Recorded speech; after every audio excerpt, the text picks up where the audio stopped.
Let me go ahead and read the ethics statement. North Carolina open meeting law requires that an ethics statement be read at the start of every meeting. Okay, someone's humming along. They've heard this before. In accordance with the State Government Ethics Act, it is the duty of every task force member to avoid both conflicts of interest and the appearance of conflicts. If any member has any known conflict of interest or appearance of conflict with respect to any matters coming before the task force today, please identify it at this time. Also, please identify any conflict that arises with respect to any matter discussed during the meeting so it can be evaluated to ensure that any inappropriate participation is avoided. I want to take a moment to thank Bob Peel for helping to coordinate a wonderful day of activities yesterday for us there on the coast, except that we couldn't make it because of Debbie. We had to put all of that on hold, we'll cancel really, and hopefully we'll have an opportunity, Bob, to come out at another time and enjoy your wonderful hospitality. But again, we really appreciate everything that you did to help pull this week's activities together for the subcommittee, for the task force meeting. My pleasure. Just as a reminder, don't forget our offshore wind events calendar is live on the Commerce website. And if you have items of interest to the North Carolina offshore wind community, please contact Gina Winfro, staff liaison to the Outreach and Engagement Subcommittee. Also, please reach out to Gina if your offshore wind supply chain business would like to be featured in our monthly offshore wind newsletter. And Gina's really doing a great job of keeping pertinent information in there that for folks to tap into. So if you don't receive that newsletter and you're interested, just put a note in the chat to Gina. She'll be happy to add your name to the distribution list. And I'm not sure, is Andre is on with us this morning, right? Yes, ma'am. Andre yes, Neighbors, okay. Yes, and Lee Nettles, I want to go ahead and welcome them. I know we're a little ahead of schedule, so glad that you were able to get on early.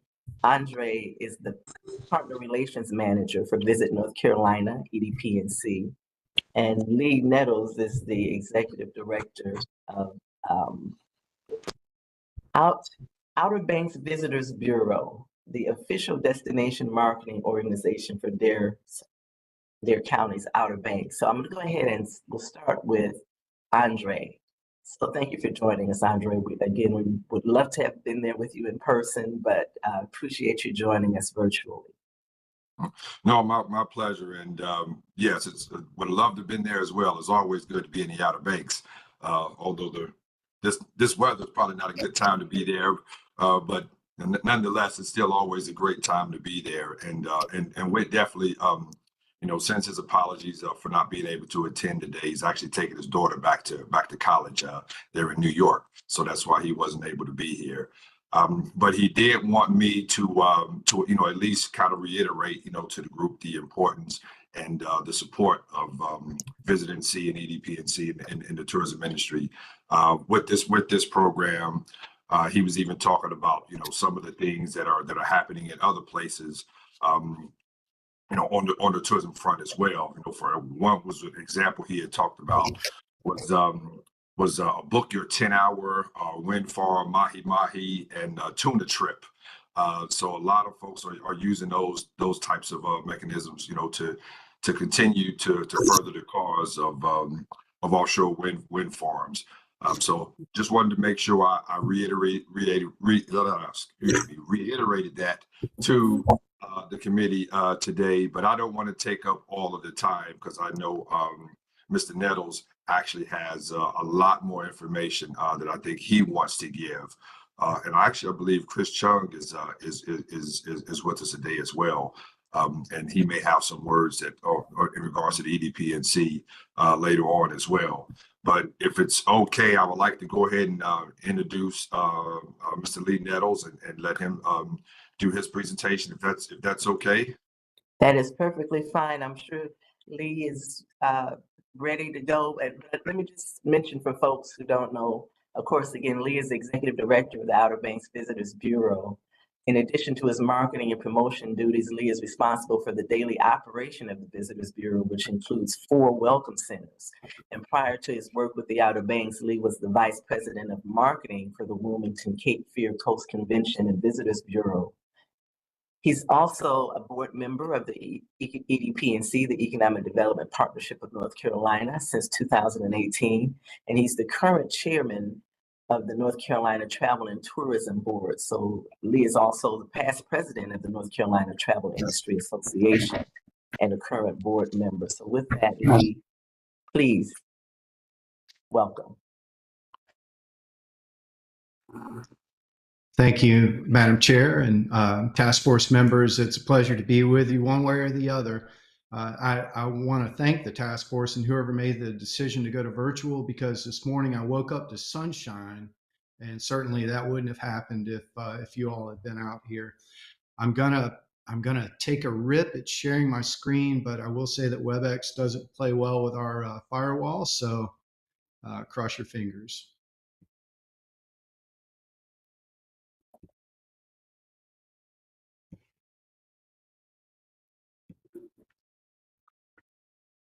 We can't display your shared content. There we go. Fulfilling the prophecy. Gina, we had the backup ready to go. Sure thing. Just give me 1 second. Sure. Thank you. I mean, it seems only appropriate for a virtual meeting. We're already kind of figuring things out as we go. It's true to the Outer Banks way, being resourceful. All right. Can you all see that? Yes. It's in the slide view. If you could move it into a presenter Yes. view, that would be great. Or full slide. There we go. Great. And on to the next slide. We're going to jump right in. So today's agenda, I wanted to begin by sharing some information about Dare County tourism, and then a couple of initiatives that are really important and I believe relevant to the work of the task force. Next slide. So Dare County tourism, this is the part where I welcome you to Dare County, and almost as importantly, Bob Peel, I would welcome the group to Wan Chee's, an international hub for commercial seafood as well as boat building. So welcome all the same. We are known in Dare County for our 3 National Park Service sites. Most importantly, Dare is also thought of as the land of first, and that comes to us by way of those National Park Service sites. The first being Fort Raleigh National Historic Site. Fort Raleigh commemorates the first attempted colonization by the English in the New World. It predated Jamestown by 20 years. The second National Park Service site within our county is Cape Hatteras National Seashore, your country's first national seashore.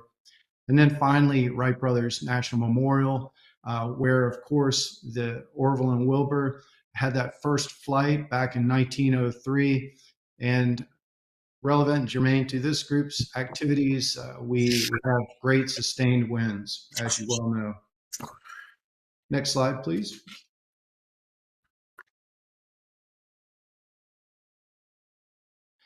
A little bit about us, the Outer Banks Visitors Bureau. As Chair Welton mentioned, we are the official destination marketing organization for Dare County's Outer Banks. We do cooperate and work very closely with our neighboring counties, Currituck and Hyde, Ocracoke.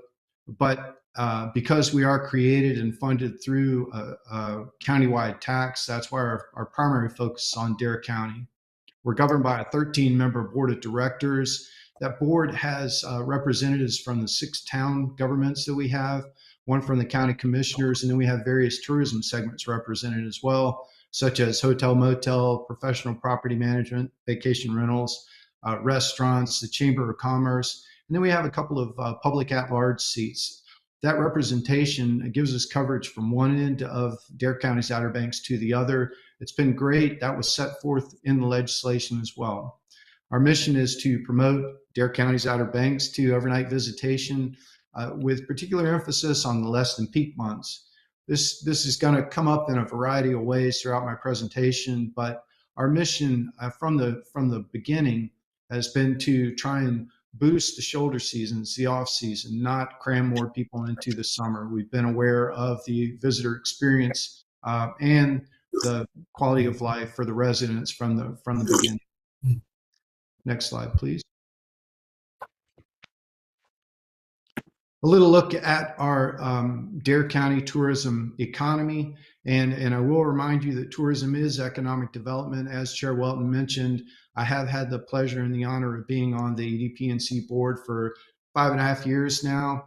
And tourism, visit NC's activities, and promoting the state is one of those 5 pillars of activity for EDP&C.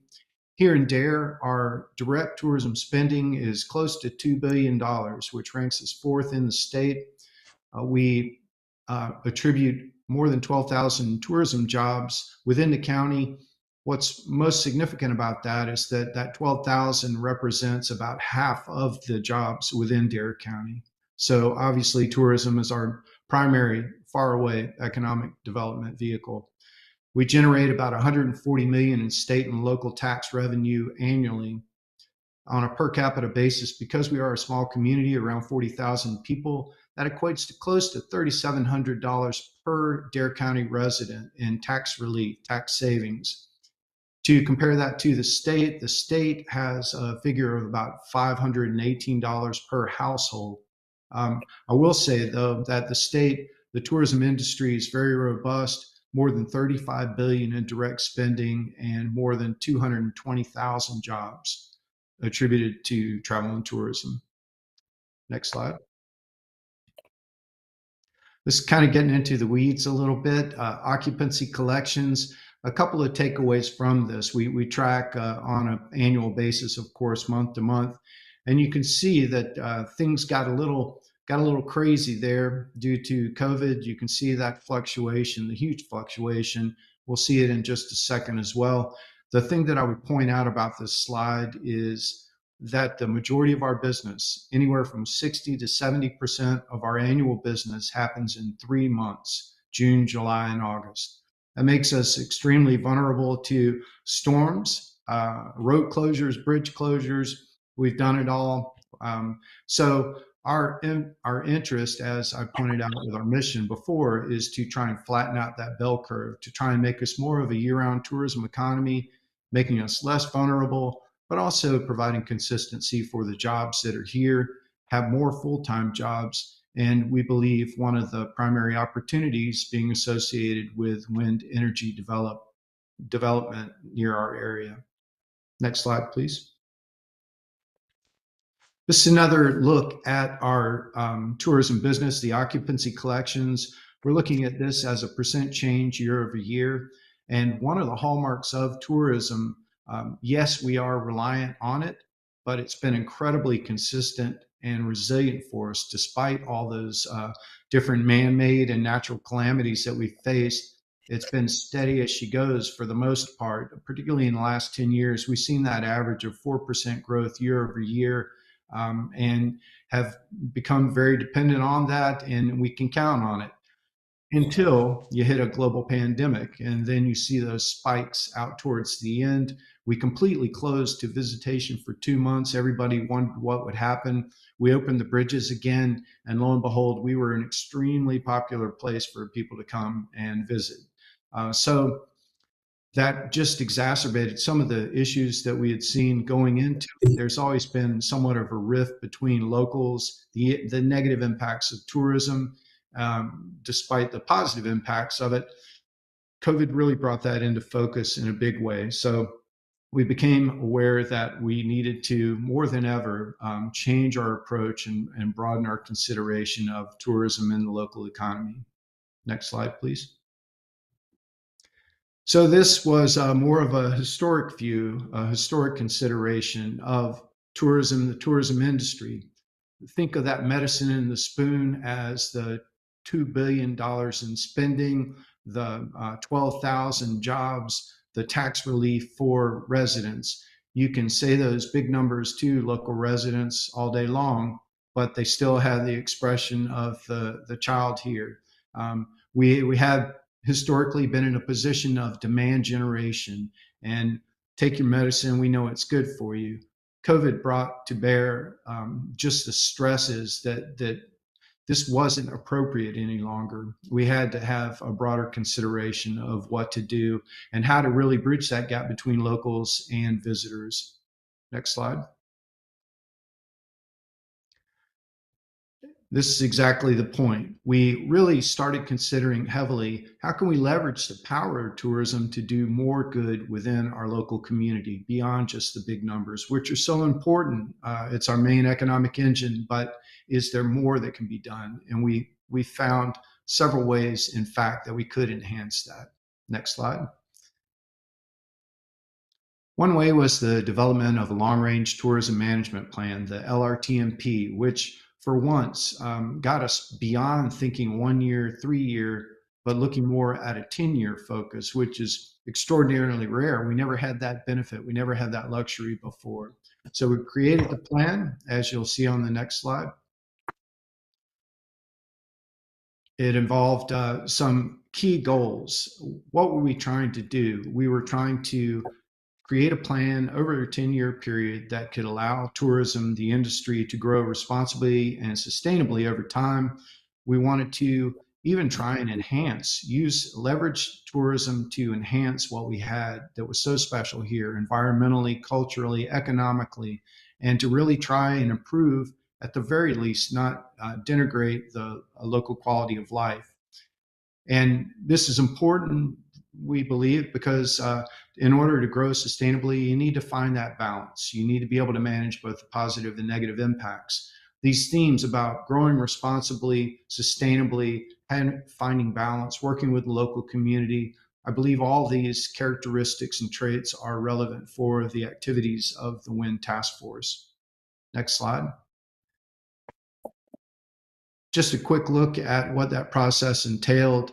Thousands of interviews with the community, again, really leaning into connecting with the community and providing ways for the community to feedback, to provide input to what our activities are here locally. Next.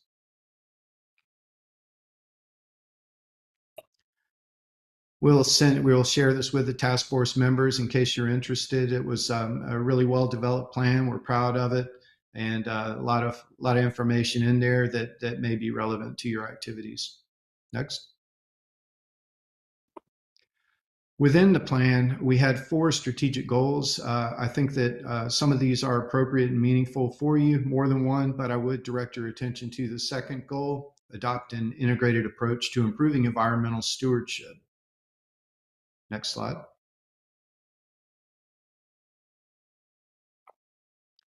We really changed our approach to tourism within the local community, how we did business. Historically, we'd been all about that first demand generation, support a year-round tourism economy. But the second objective really came into focus coming out of COVID and with our work with the LRTMP. We wanted to cultivate conscientious visitation and destination stewardship. We wanted to help visitors become better stewards of the place. And we wanted to also try and identify where visitors that were more inclined to perform in that way, have those behaviors, where they were, and how to attract them here. Next. We changed even our main advertising thrust. We started telling the story of the Outer Banks from an enthusiast perspective: bird watching, surfing, fishing, kiteboarding. And the reasons for this were several. We felt like telling the story of the Outer Banks from the perspective of the enthusiast did a few things. You could see the passion that these people have for the area. They recognize how special it is here, and they are more apt to be protective of it and to take care of it. So we wanted to key in on that audience, and not coincidentally, they also happen to travel here during the non-peak season months. A kiteboarder doesn't care that it's summer. In fact, all these peak seasons for these different activities happen outside of the summer season. They're more than happy to throw on a wetsuit and get out there and do their thing. Next. We also recognize that we're really fortunate. The people that come here, the people that visit here, the people that live here, in fact, they love this place. They're extremely passionate about it and connected to it. So therefore, it's incumbent on the Visitors Bureau and other partners here to provide the information to better inform visitors. If you don't want them to climb on the dunes, let them know why. If you don't want them to have their lights on in an oceanfront place because it might distract the sea turtles, let them know that. Give them the information to make more informed and better decisions that are going to create an environment and a culture of better stewardship for the Outer Banks. Next. We leaned into volunteerism quite a bit. The volunteering opportunities are really kind of overlapping the circles of why we're here to create overnight visitation during the less than peak months, but it also gives the visitor a greater understanding of all the different groups that are out here, all the activity that's happening to protect and preserve the Outer Banks. It involves them directly in that cause. So it also gives us the opportunity to close the gap between locals and visitors. If a local is side by side with a visitor and they're cleaning up the beach, it closes that gap. It's a lot harder to throw rocks at somebody when they're standing right next to you. So we felt like volunteerism was a great opportunity to make visitors aware of the many nonprofits out here and also create some visitation, give the visitor and their family, their group, a deeper connection with the place. Next. Once we started going in this direction, we created a nonprofit directory initially to provide visitors with that connection with the volunteer opportunities, but we recognized a much bigger potential here. With the nonprofit directory, we were giving more information, the full breadth of the nonprofits, the 100 or so nonprofits that are out here for our community of 40,000. And by doing what we do best, which is connect with millions of visitors annually, if we could connect the visitors directly with those nonprofit organizations, we were providing volunteers, extra sets of hands, we were providing potential donors, but we were also just making the visitors so much more aware of what was going on here. And we were also just doing more good with tourism, the power of tourism in our local community for the nonprofits that are doing such great work already. Next slide.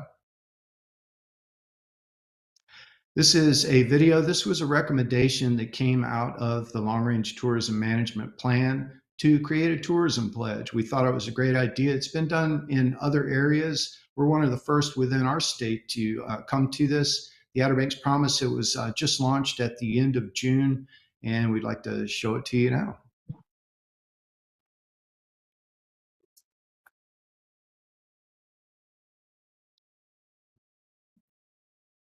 And we'll be providing a link with the audio that goes along with this video after the fact.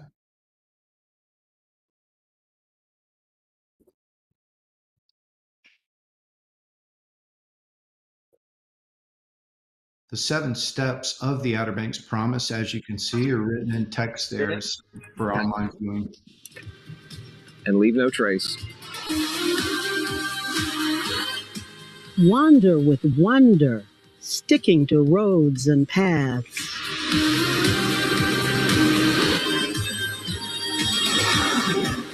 Love the beach, respect the ocean.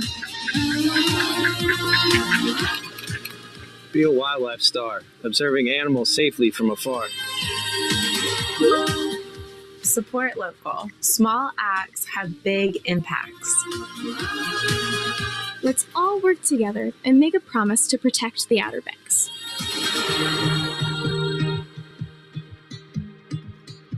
Great, thank you. So you can go to obxpromise.com and make the promise yourself. It's a short form. We wanted a way to express public support for the program. So you can go there, fill out the form, see the video, and connect with other information that's there. We're proud of it. It's taking hold, and appreciate your speech of it as well. And showing that video just reminds me of how wise we were to include the text on there for reading as well as audio. So with that, next slide, please. The Outer Banks is Slide.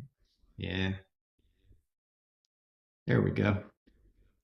This brings us to the opportunity section. As you can see, we have a boat heading out to the turbine. From what I understand, and as Andre mentioned, I think that there are a lot of opportunities for our involvement with wind energy out here. We understand that the fishing is great around the turbines. We happen to have several marinas and several charter boat captains. One of the things about the Outer Banks, partly out of necessity, is that we're extremely resourceful. If there's a way to make a dollar from this, we will find it, guaranteed. We got people giving ghost crab tours on the beach at night. So anyhow, between the tours, between the fishing charters, we believe there are opportunities there as well. And I guess the last point that I would leave with you is this came on the heels of our when we first started talking about offshore energy, wind, it was on the heels of our most recent battle against offshore drilling for natural gas and oil. We had what I understand was one of the most populated meetings, BOEM meetings, conducted for the offshore drilling. Our community is extremely passionate about the area and fiercely protective of it. We have rebuffed those attempts to do offshore drilling. We consider this a better alternative. I will say part of what makes this an attractive alternative is the distance of the turbines from the coast. So if those were to start creeping in, you can expect one heck of a fight. We're a very scrappy community, but we are optimistic and we do appreciate so much the work of this task force. Thank you for your efforts. I'm happy to answer any questions and thank you for the time. Lee, thank you. Are there any questions for Lee?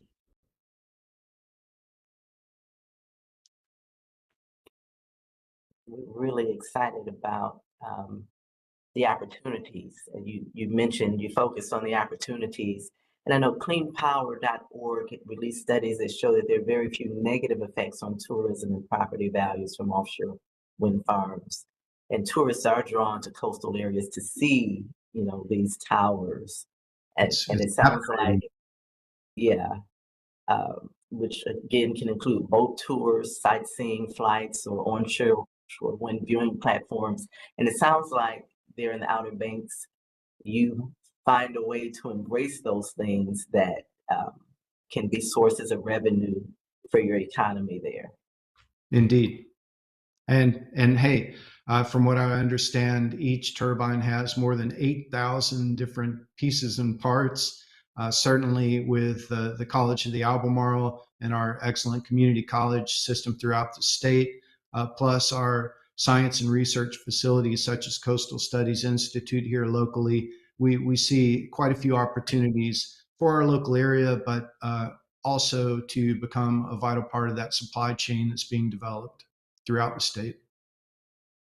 Yeah, we were hoping to engage there this week, but we will find another opportunity to do that. Are there any other questions or comments for Lee?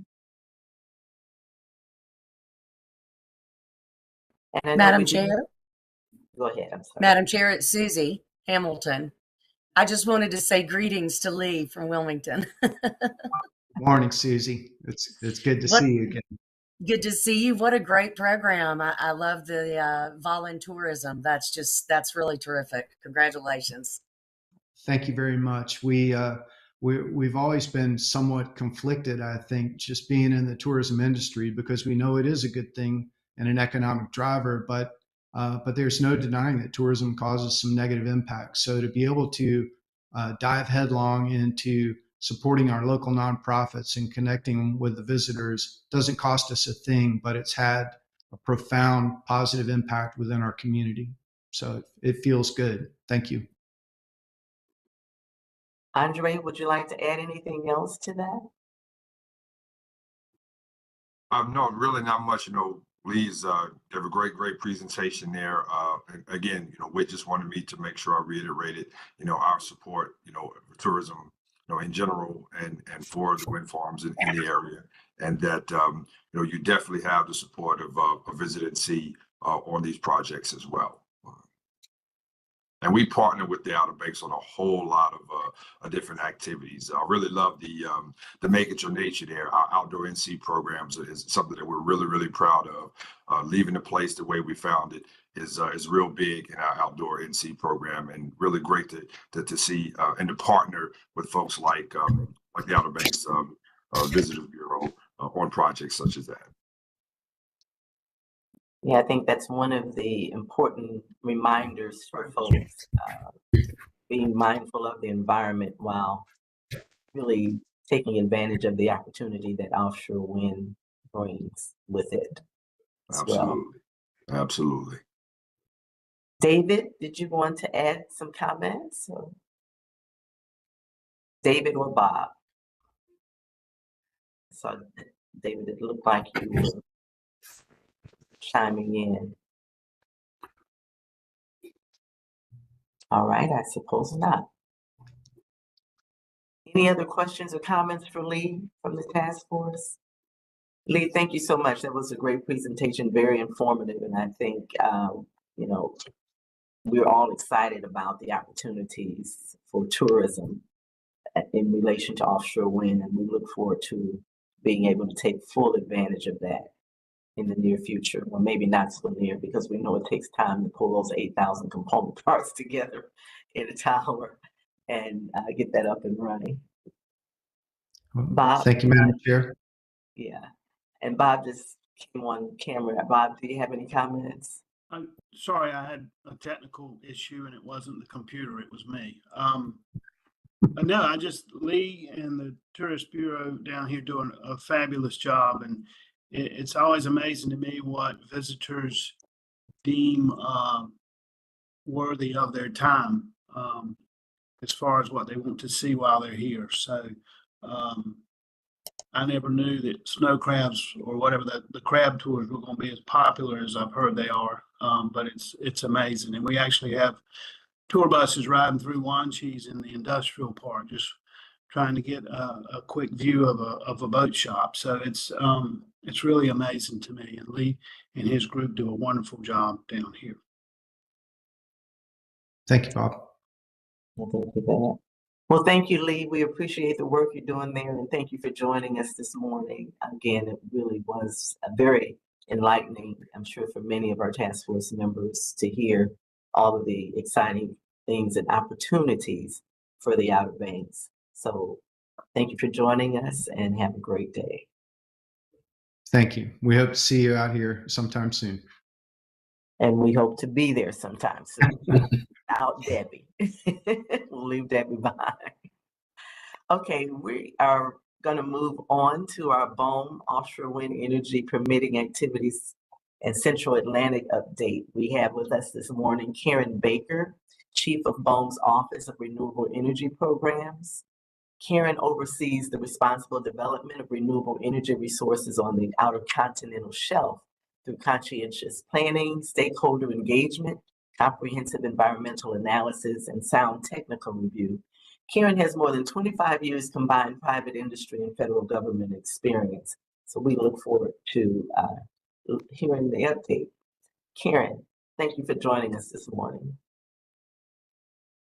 Thank you so much for having me. And again, I just want to commend Lee for the great presentation, and it's making me even more sorry I'm not down there. I will confess, I was so excited to have the opportunity to come speak with you and to get down to the Outer Banks in Dare County, especially this year, because I actually am one of those people that go every week. My family goes almost every year, and we had some family conflicts, weren't able to make it this year.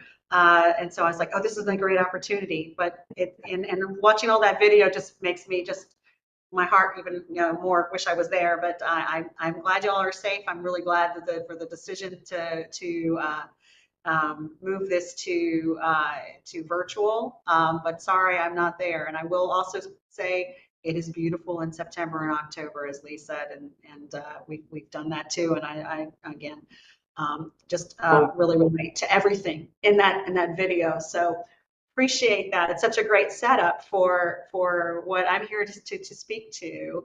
And we're going to talk a little bit. I'll share my screen in just a moment. First of all, I want an opportunity to just introduce my teammates who are here with me. I have two that are on the line. Seth Turkhart, who is our, I will call Seth our, if you've worked with me, you've probably met, some of them have met him. He is really our project coordinator for much of our mid-Atlantic work that we're doing in terms of leasing right now. And then Connie Gillette, who is our community engagement team leader, chief, who is actually remotely works for us in Wilmington, North Carolina. So she is keeping her swimming pool in her home from flooding today. So we're glad that she's here while she's able to join us during this time. I'll share my screen. I'm going to talk a little bit about the overarching role of where BOEM is right now in terms of our offshore wind portfolio, but try to get to very quickly start to speak to, I'm just making sure everybody can see my screen. Yes. Great. I'm gonna talk to things that you care about most. Move to that as quickly as possible, which is really what's happening in North Carolina, because I know that's a topic that's most important to you. So just very briefly, I think people are familiar with BOEM, but we always like to reorient everybody to our mission.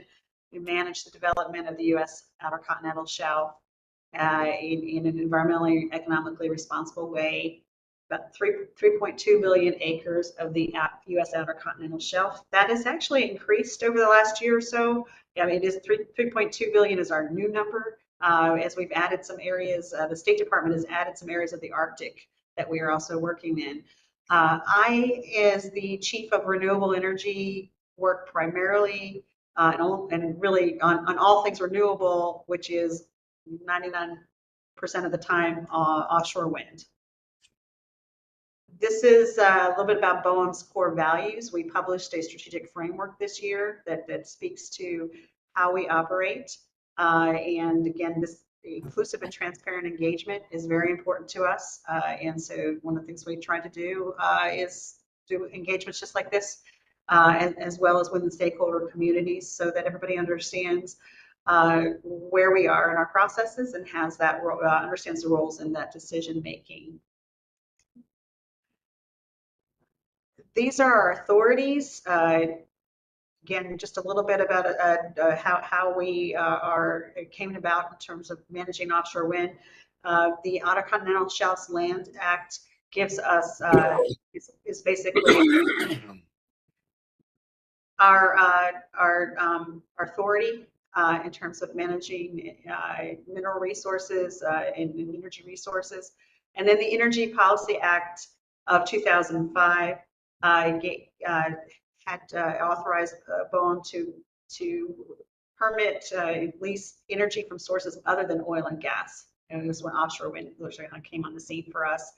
And then the Inflation Reduction Act of 2022 has also strengthened and actually given us some authority within the territories as well. So we're having a lot of conversations, Puerto Rico, Guam, and some other of the U.S. territories about potential and their requirements for offshore wind as a result of that. We are divided into 4 different regions. We actually don't have an official Atlantic office because we didn't have a strong presence here prior to that Energy Policy Act due to the oil and gas is primarily in other areas of the country. However, I'm sort of dual-hatted as national program and as well as Atlantic, and we are actually moving to build and have some movements and some things that are going through sort of the presidential budget right now in terms of creating an Atlantic office. But my team because it's been here and started here in the Atlantic, they are primarily and very much focused and familiar with the Atlantic. This is just a bit of our profile, our portfolio by the numbers. We're busy, not probably not a surprise. And if you see here on the East Coast, there are a tremendous amount of work that's happening in New England, as well as construction happening just north of you in Virginia Beach area with coastal Virginia. We have had a record number of records of decisions issued. Every one of these, to everything we were talking about being environmentally sensitive, every one of these construction operation plans goes through the NEPA, the National Environmental Policy Act, and it goes through an environmental impact statement. It's about a 2-year process or so, where we look at every aspect of that. BOEM has issued 9 in the last 2 years, and we have several more that are in the works before the end of this calendar year, and several areas of new leases. Just a little bit of what's been most recent. We, as mentioned, we've got records of decisions. These are ones that have just been recently issued. Some of the Mid-Atlantic, there, Ocean Wind and Atlantic Shores South in New Jersey. And then under construction, four projects currently under construction. Actually, South Fork in New York and Rhode Island is actually completed. Vineyard Wind under construction, Revolution Wind, and as I mentioned, Virginia Beach. And I'll just say this, as we were talking about tourism, had an opportunity just about 2 weeks ago to go to Virginia Beach, and Dominion gave our team a tour of the construction area there off of Virginia Beach, about 25 miles out. And they're taking great partnership with local fishing touring community in using their vessels to take people out there. So I think that's there's just to Lee's point, there's lots of opportunities, and I can tell you right now, while the construction's underway, we're getting lots of requests, and we're sending them all to Dominion for people who want to come and see that work. This is just a little bit about our timeline and how we everything from the beginning of the process to the end, and what we do. This is a very short, kind of succinct way of what is a much longer process that takes probably about 5 to 7 years on average.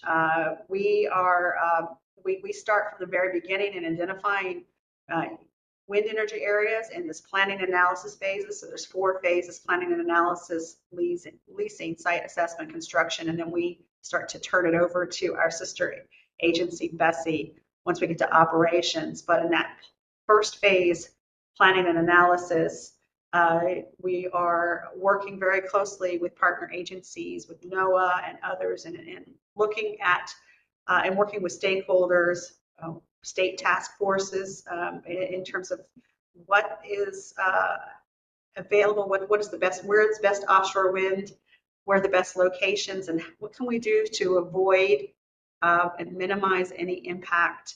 And later, as we start to move towards final construction plans, we start to look at also what can we mitigate. But we're talking about that early on in our processes, and then we publish a lease. The lease basically gives the commercial developer or the I said the project sponsor, I should say, because the project sponsor gets is given authorization to survey. They're not given authorization to construct anything at this point in time, and so they start about a 3 to 5 year process where they are surveying the area, doing their best studies, doing all the environmental analysis, and we are monitoring that throughout the process. And then once they are finished with that site assessment, they then move into, they give us, they present something to us that's called a construction and operation plan. And we, first of all, have guidelines on what must be included in that, so that we, when you see this milestone here with this check mark, it talks about BOEM reviews cost and determines sufficiency.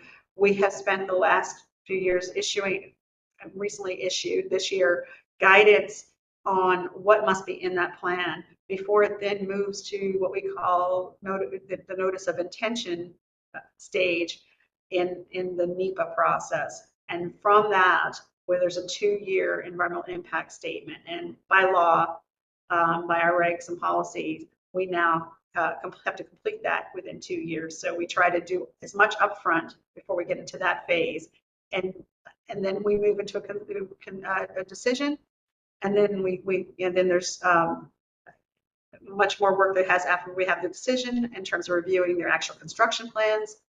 So it's about another year process until they're moving into construction. And then we hand it over to our teammates in Bessie to enforce and make sure that they are adhering to all the terms and conditions that they had agreed to when we approved their plan. So that's a short description of a long process, but very, I think the important key takeaway is we engage the communities, we engage stakeholders, the states, all the way through this process. And there's many places for formal decision and input, and informal as well. One of the things that BOEM has done this year is publish a offshore wind leasing schedule. It's important to us that communities, stakeholders, as well as industry kind of knew what to expect in terms of what we were looking at, what we were planning going forward.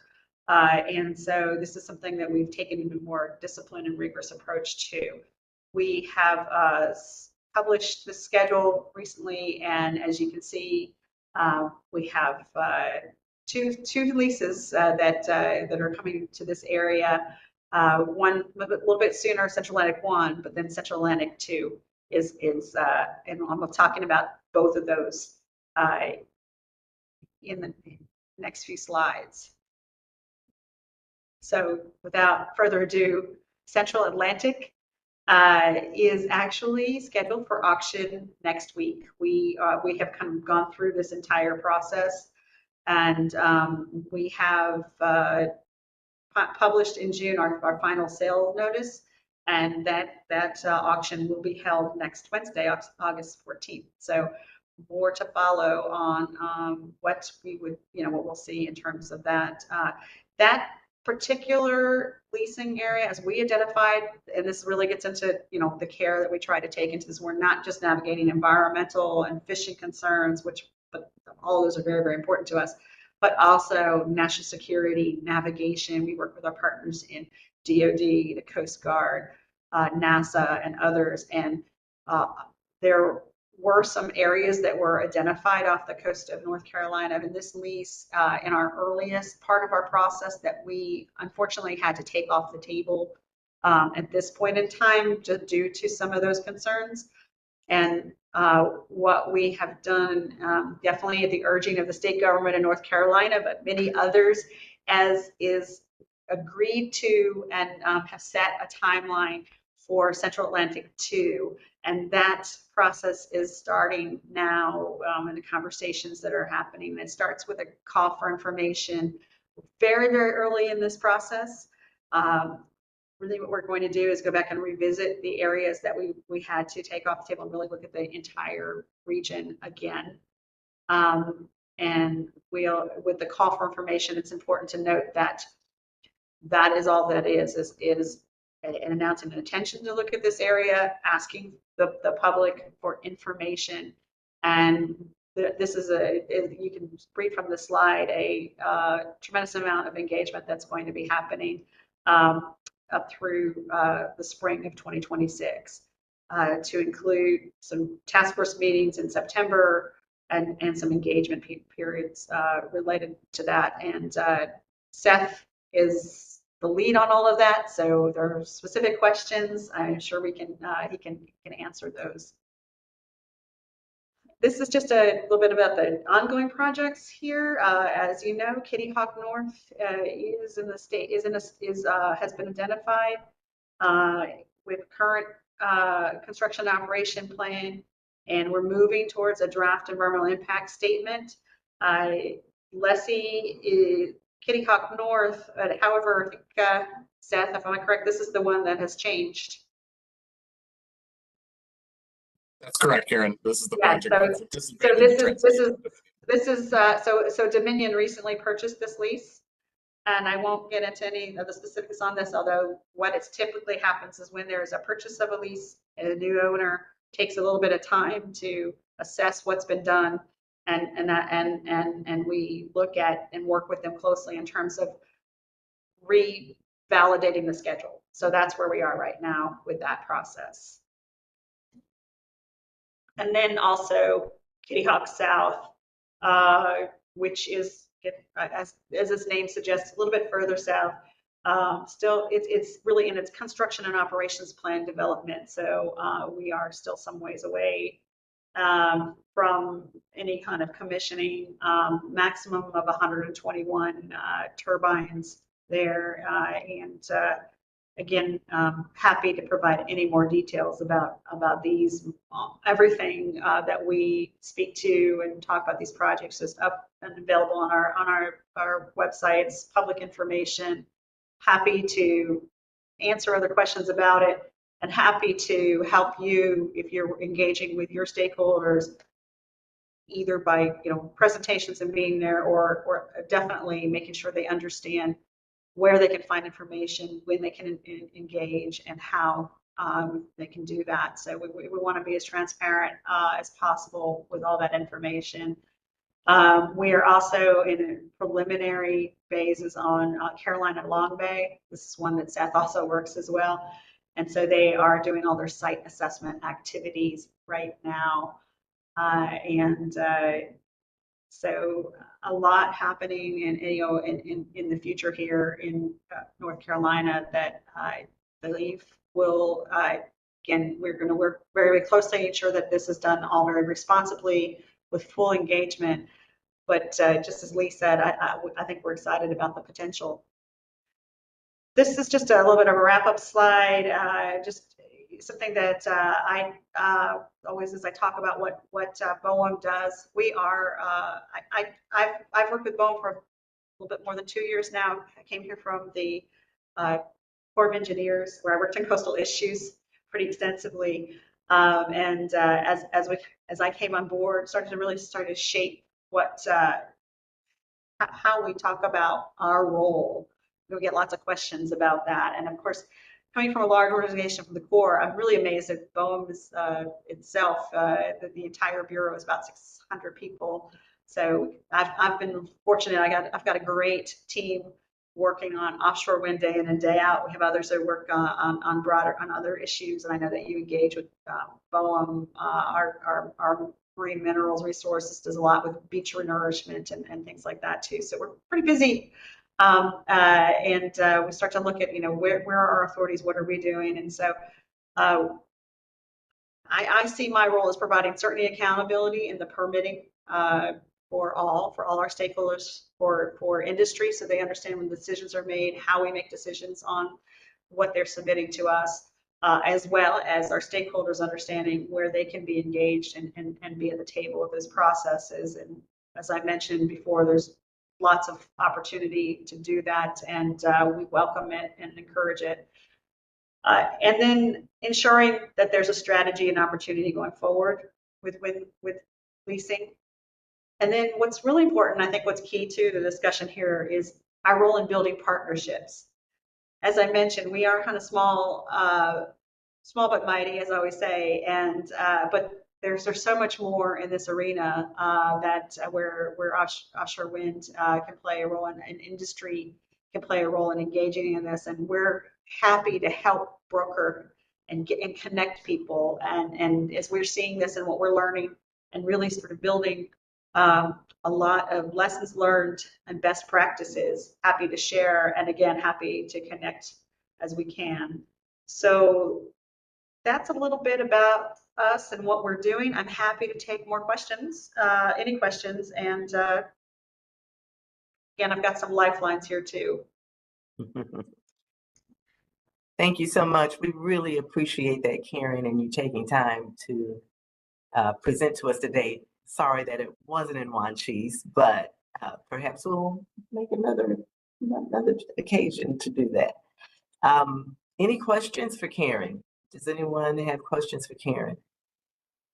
And while we're waiting to check, Karen, I also want to take this time to thank BOEM for working with North Carolina, for partnering with us and hearing our concerns and engaging with us as a partner as we try to move forward in this offshore wind area. So we appreciate the work that you're doing with us as you do your work on behalf of as a federal agency.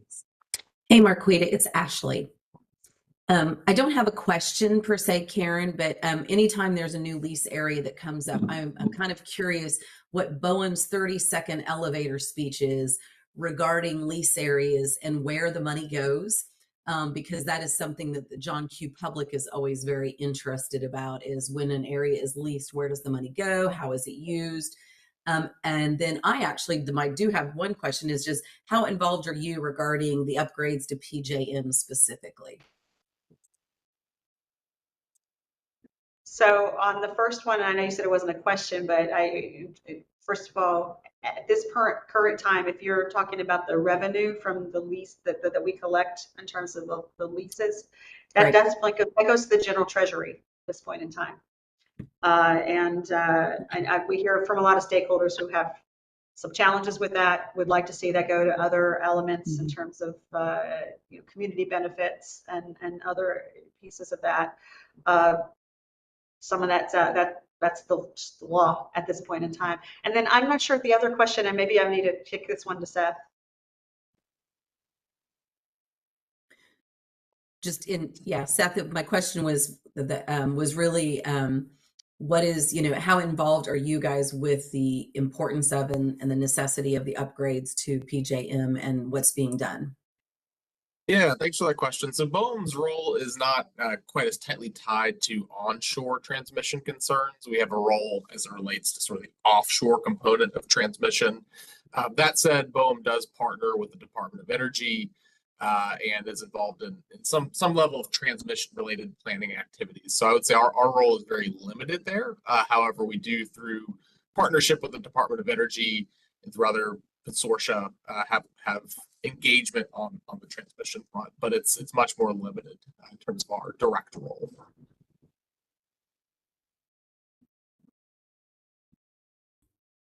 Thanks, Ashley. Karen, you had another comment? No. Okay. Thank you, Seth. Carly?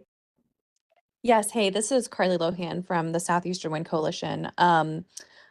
I was wondering if you had any additional details to share on the in-person engagement meetings for the call for information timeline. It looks like from the Central Atlantic 2 slide, it says meeting for 17th to 19th and then 24th to 26th.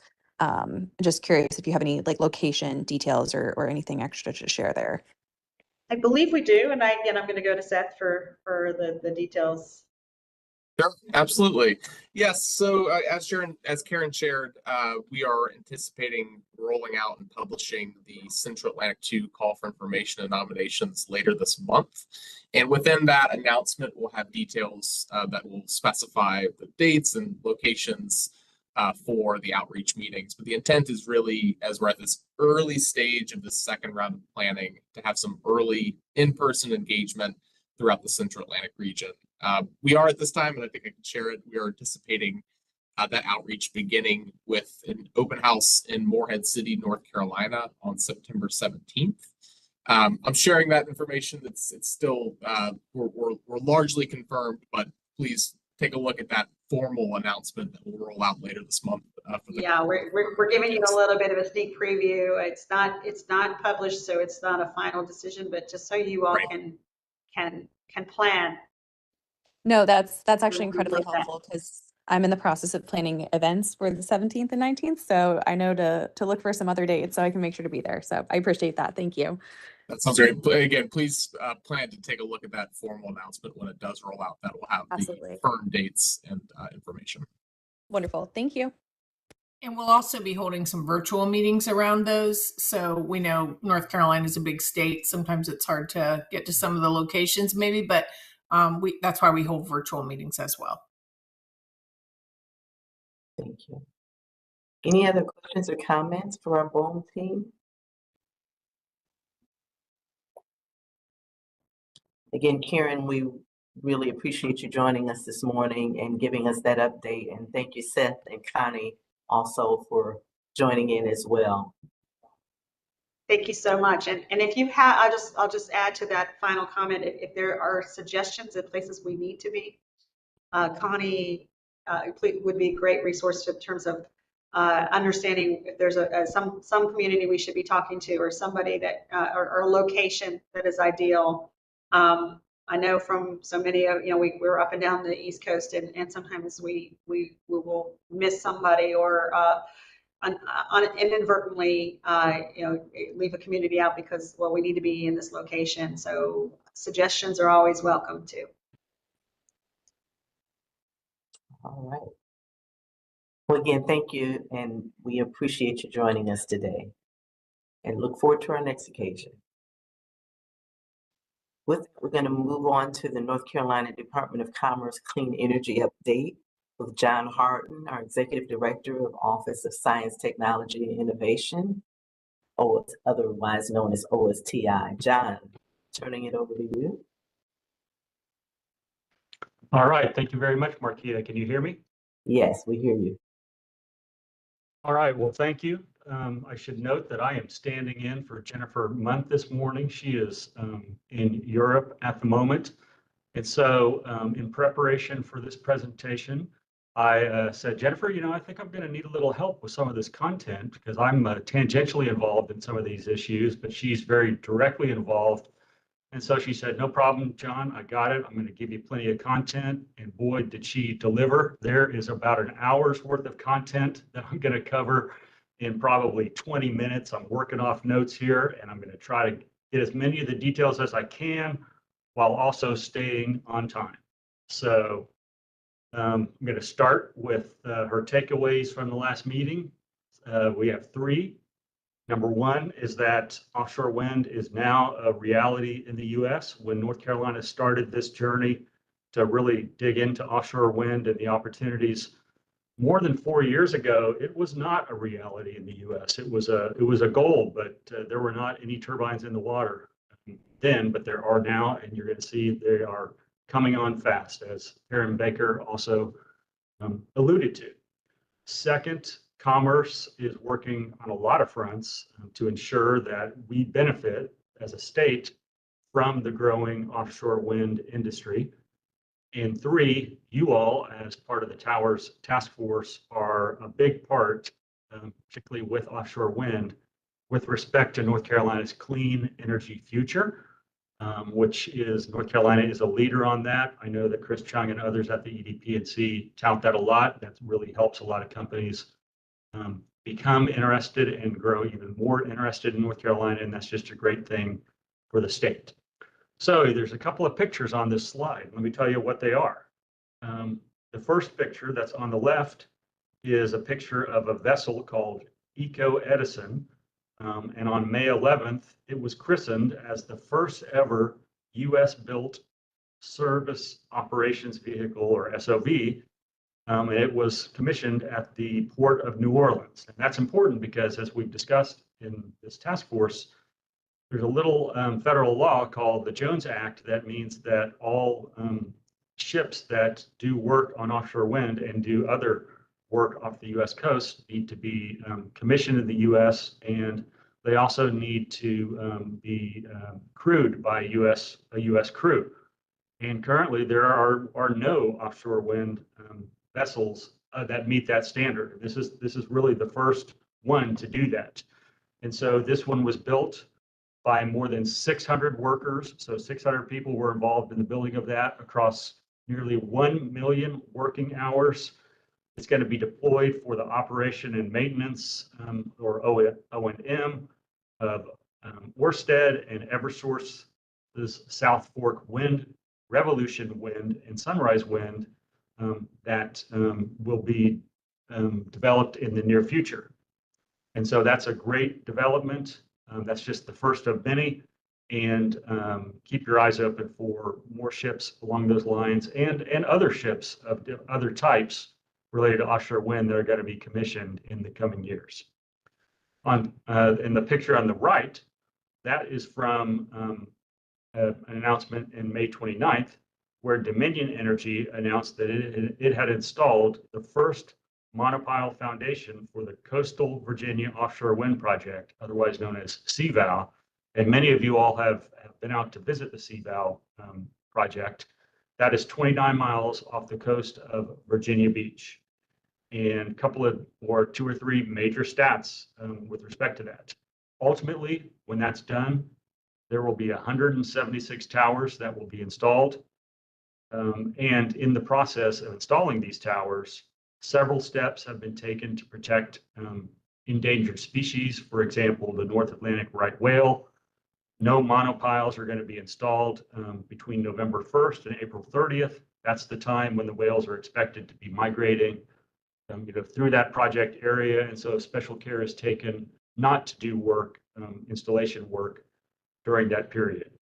Additionally, even when work is done, other steps are taken. For example, there are bubble curtains that are installed that essentially use bubbles literally to create a cushion around the work area where sound, it minimizes sound, or it also makes it hard for marine creatures to penetrate that and get near the work area. And so these offshore wind economic development opportunities and jobs are going to be really transformative for the Hampton Roads region. It's predicted that more than 800 Virginia-based workers have actually already been engaged in this CVOW project, and more will continue to be engaged as it continues over several years. When the wind energy areas, and there are 3 off the coast of North Carolina that are leased, are developed, we will see similar benefits along these lines with respect to the jobs and economic development opportunities.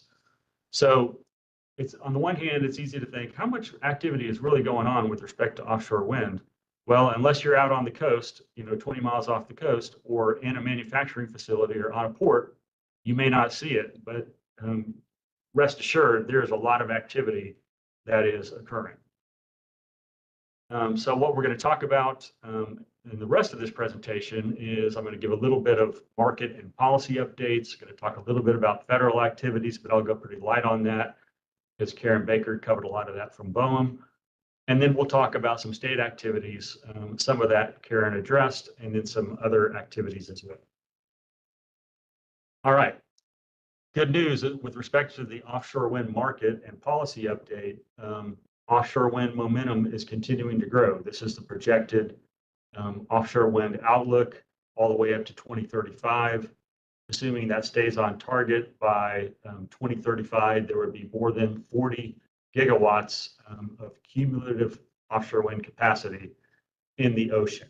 Now, we're going to see later that we're not quite on that track yet, but that's with the current situation. But things can change between now and then. We're off to a bit of a slow start, but we are out of the starting blocks now. And as you all know from watching the Olympics that are going on right now, some of the times the ones that are slowest out of the blocks are actually the ones that win in the end because they catch up in the latter stretch. So we may be able to do that as well. All right, some more good news in the continued category. New York, for example, has seen construction begin on Sunrise Wind, and they also had a groundbreaking ceremony for a new offshore wind marine terminal. With respect to the Sunrise Wind project, that's planned to have 84 turbines in the water that would power 60,000 homes.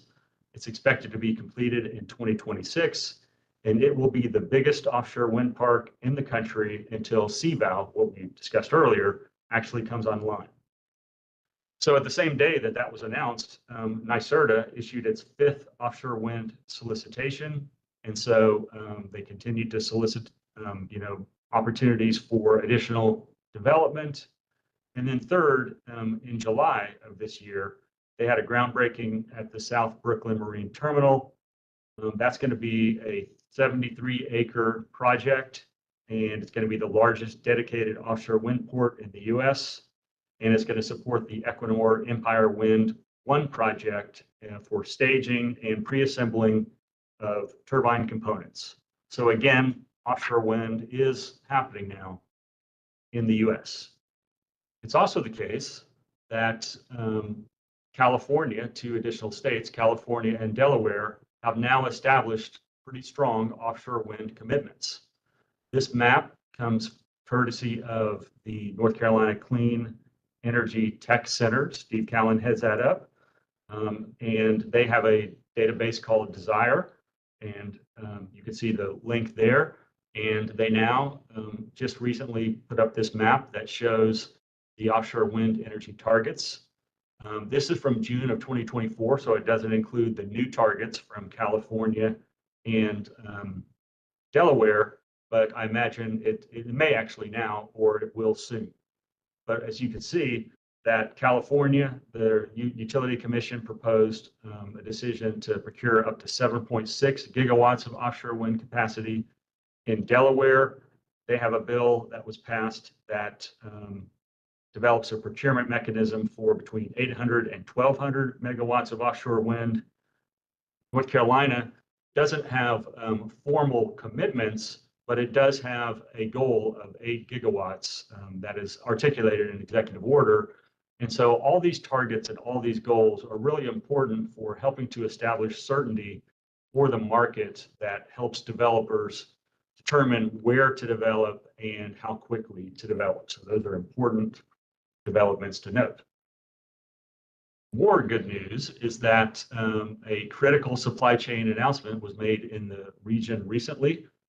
This is a depiction of LS Cables. LS Cables is a South Korean subsea cable manufacturer. It recently announced that it would invest more than 680 million, again, 680 million, more than $500 million, to build a new manufacturing plant on a brownfields site in Chesapeake, Virginia. It's expected to employ about 330 people. Some of you may say, well, gosh, that'd be great to have one of those in North Carolina. Well, we actually do have a site like this, a facility like this in North Carolina. Some of you toured it when we had our meeting in Charlotte. It is, I'm forgetting the name of the Southwire. It's the name of the company, sorry. And you may recall that it has a tower that looks a lot like this. It's where they, they string the cable to do some work on that before it goes out and it's shipped.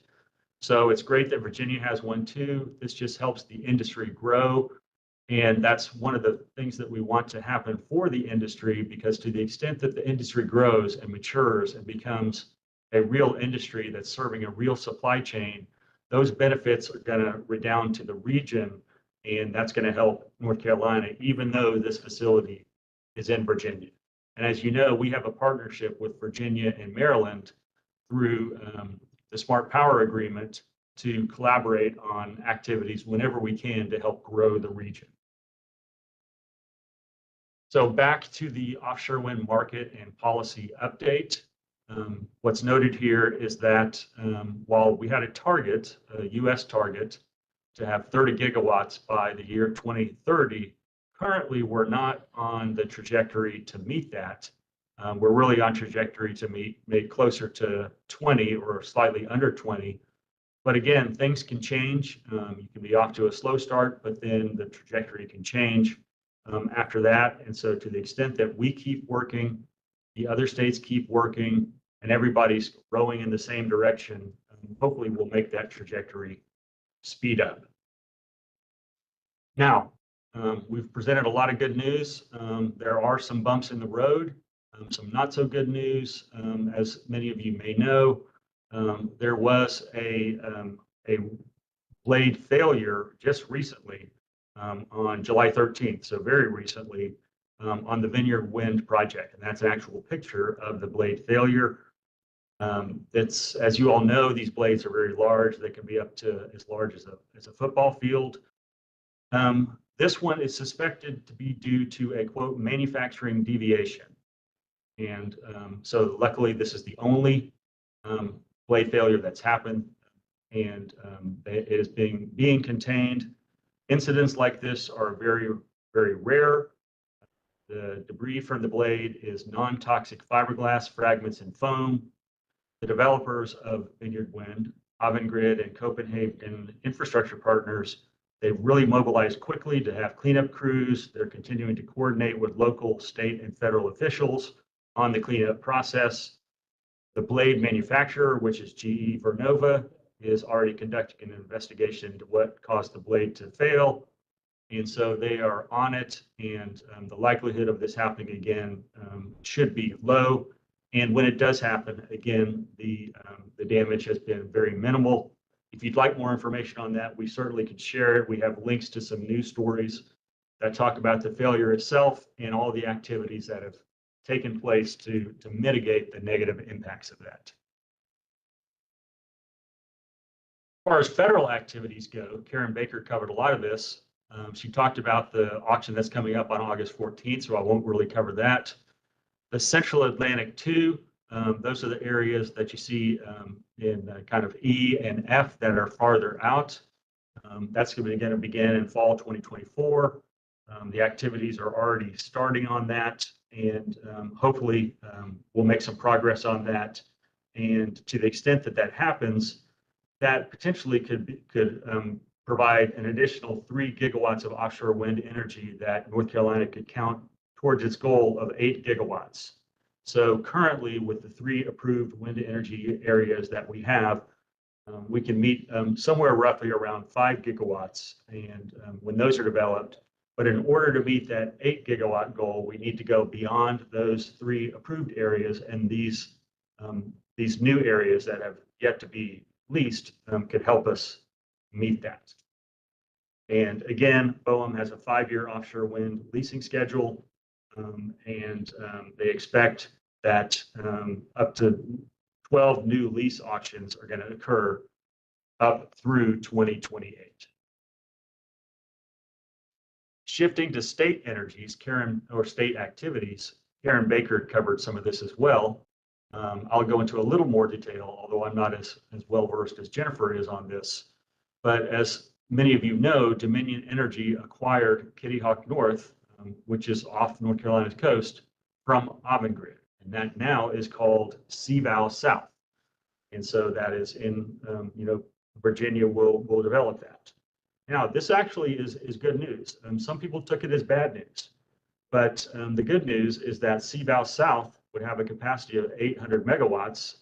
That could power up to 200,000 homes and businesses, and North Carolina could count that towards its goal. It is, in North Carolina's territory, the power will be wheeled into Virginia, but North Carolina can count that to its goals. At the same time, Avangrid is retaining all the rights and assets that it has in Kitty Hawk South. And so the part that was sold off was Kitty Hawk North, but Avangrid retains the rights and assets to Kitty Hawk South. And if anything, this allows it to devote more time and attention to developing that, while Kitty Hawk North is being developed probably sooner than it could have been otherwise. And so this really should be a win-win for the region and for the industry overall. If you'd like more information on that, I'm sure Jennifer Munt can provide that. It's also possible that Avangrid or Dominion Energy could provide additional information. So I'm getting close to the end. I've got 3 more slides. A couple of other things to update on. I'm going to go with the item on the right first. If Peter Ledford were here from the governor's office, he would give a pretty detailed update on this. He's given an update on this before with respect to the state carbon plan. As you know, by I believe the end of this year, the carbon plan needs to be updated. And so there is a very detailed public comment process that is occurring right now. And so in preparation of that, or for that, consumer statements can be submitted to help inform that process, to help craft that carbon plan in a manner that satisfies, to the extent possible, a lot of competing goals. And so we want to try to get the right mix. And so this is a copy of a letter that Jennifer Munt submitted as part of a consumer statement that emphasizes the importance of offshore wind for North Carolina's energy mix. And several other statements along those lines were also submitted by organizations. They're often called interveners, organizations such as Avangrid. The Environmental Defense Fund submitted a statement. Interveners for Total Energies submitted statements. I don't know how many total statements are submitted, but several dozen, perhaps hundreds. And all those go into the mix and really inform the deliberations that the Public Utilities Commission has when they are determining the extent to which the different mixes of energy should be in place, and what could be best, what could help best North Carolina meet its carbon goals while also delivering the reliability and the assurance that is needed and the low cost for energy consumers.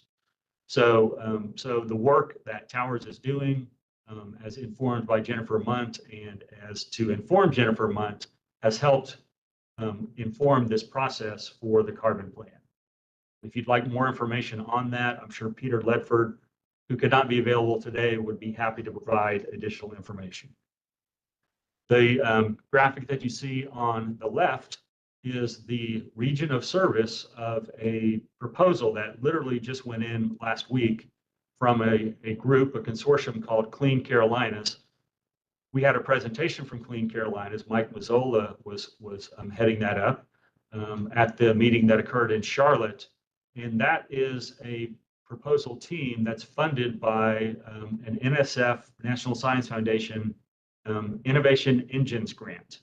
And that is a 2-year grant for $2 million that the team has to develop a plan to develop a manufacturing supply chain powerhouse related to offshore wind in our 2-state region.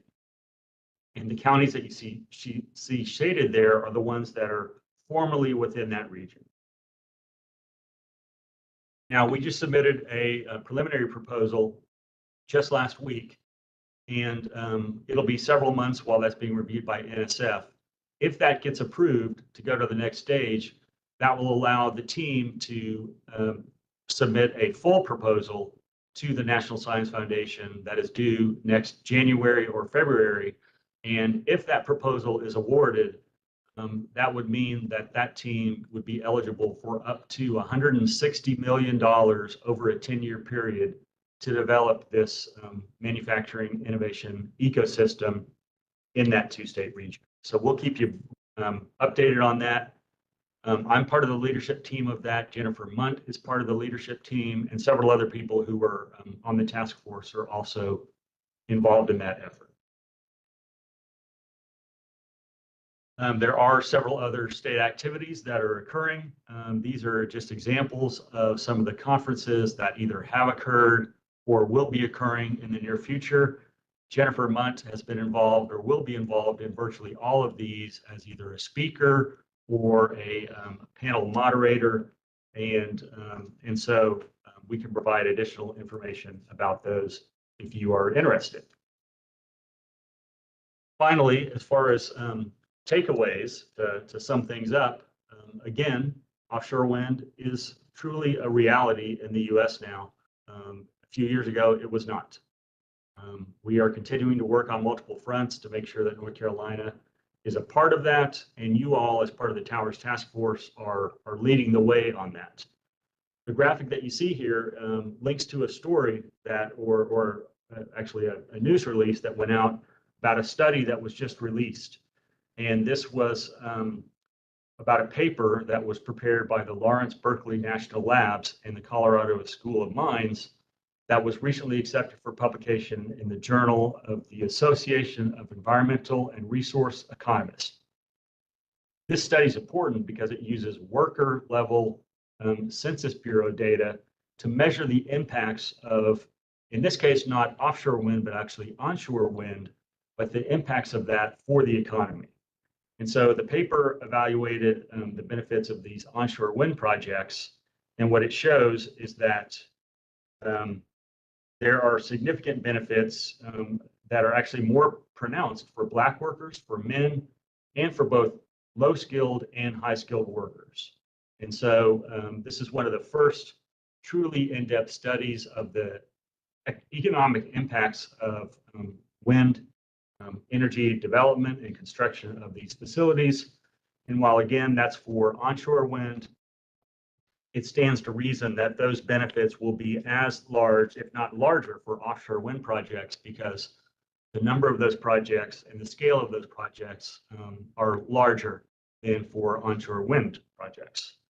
So that wraps it up as far as the presentation. I'm happy to take any questions. And if I can't answer the questions, I'm happy to refer you to Jennifer. Thank you. Thank you, John. Are there any questions for John on his update? All right, seeing none. We were scheduled for a break at 10:50, which we would be concluding now. So to respect George Bonner's time and to get back on track, I'm going to ask George if you are okay with moving forward now. I think this is your scheduled time. We'll go ahead and let George present, and then we'll just add this break time on to what would be our lunch time as well. So we're going to move forward with George. And let me just say, George,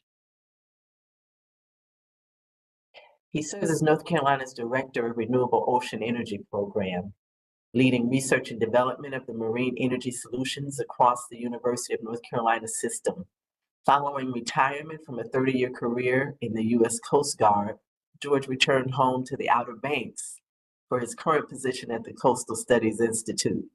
George's career included command assignments as Commander, U.S. Coast Guard's Shore Infrastructure Logistics Center, and Commanding Officer of the U.S. Coast Guard's Facilities Design and Construction Center. Throughout his career, he's led strategic efforts to enhance infrastructure resiliency and sustainability while adapting to a changing climate.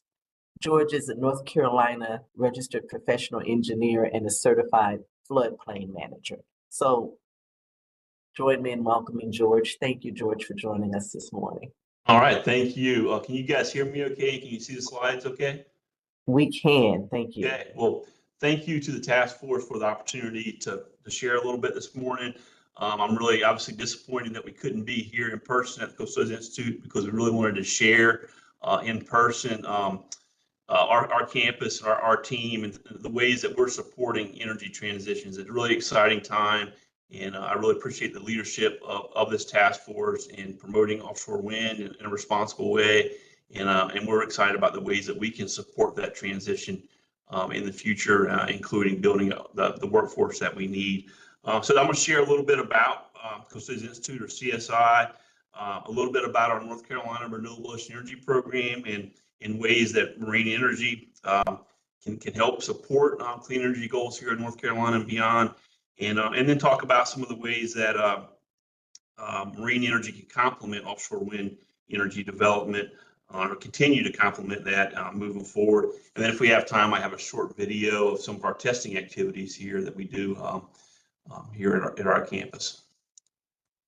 So as I mentioned, I spent the first part of my career, 30 years plus, as an engineer in the Coast Guard.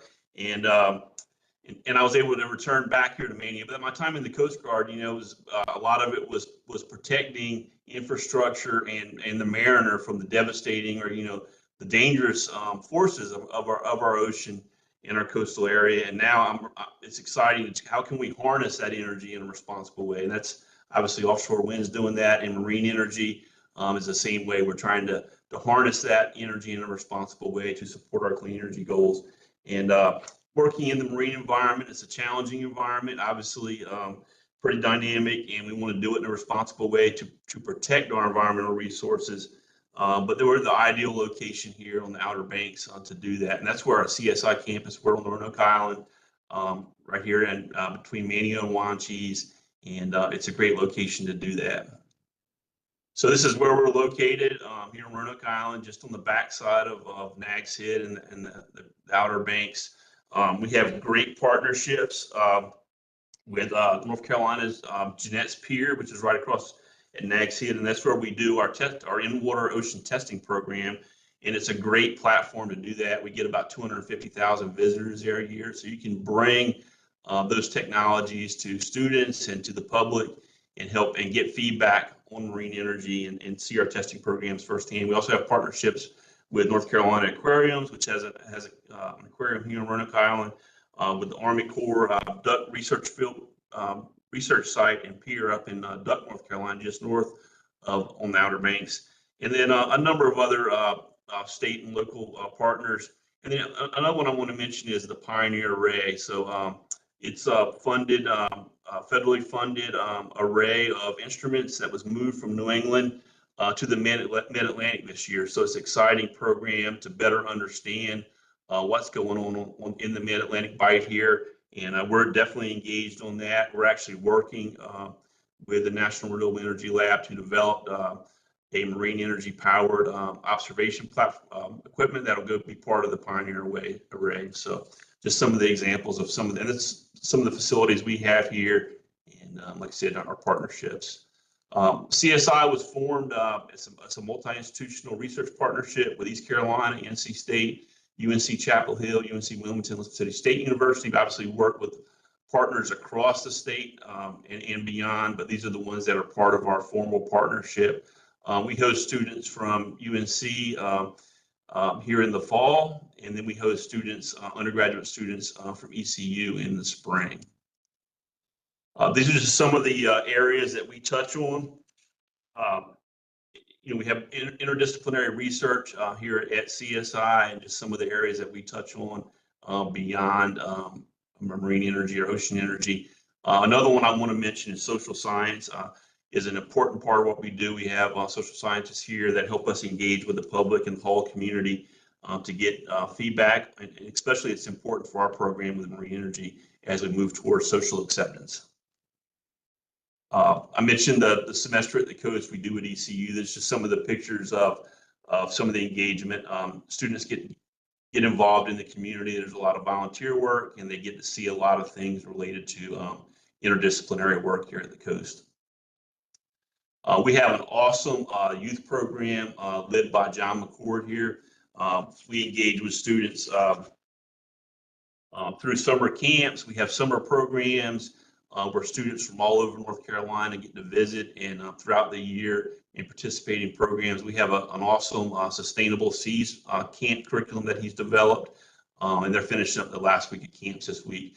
Another a big item that we support is the North Carolina Renewable Energy Challenge. So we've hosted that for a number of years. This is the North Carolina's regional competition for Kid Win. So if you advance out of this, you move on to the national Kid Win event.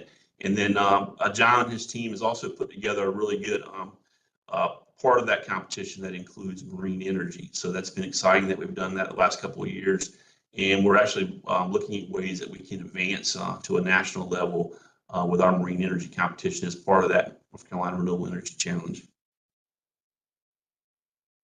We also have a number of great public programs to engage with all members of the community. We host monthly Science on the Sound forums where we bring in scientists from all over the state and other and beyond to help present and bring that best science to the community. This Tide to Table was looking at the oyster industry we held last year, which was a great event. And then another really innovative program is we're taking families and adults out on the boat to see firsthand, get exposure to marine science. And a lot of these families have never actually been out on the boat before and been on the water. So it's a great program.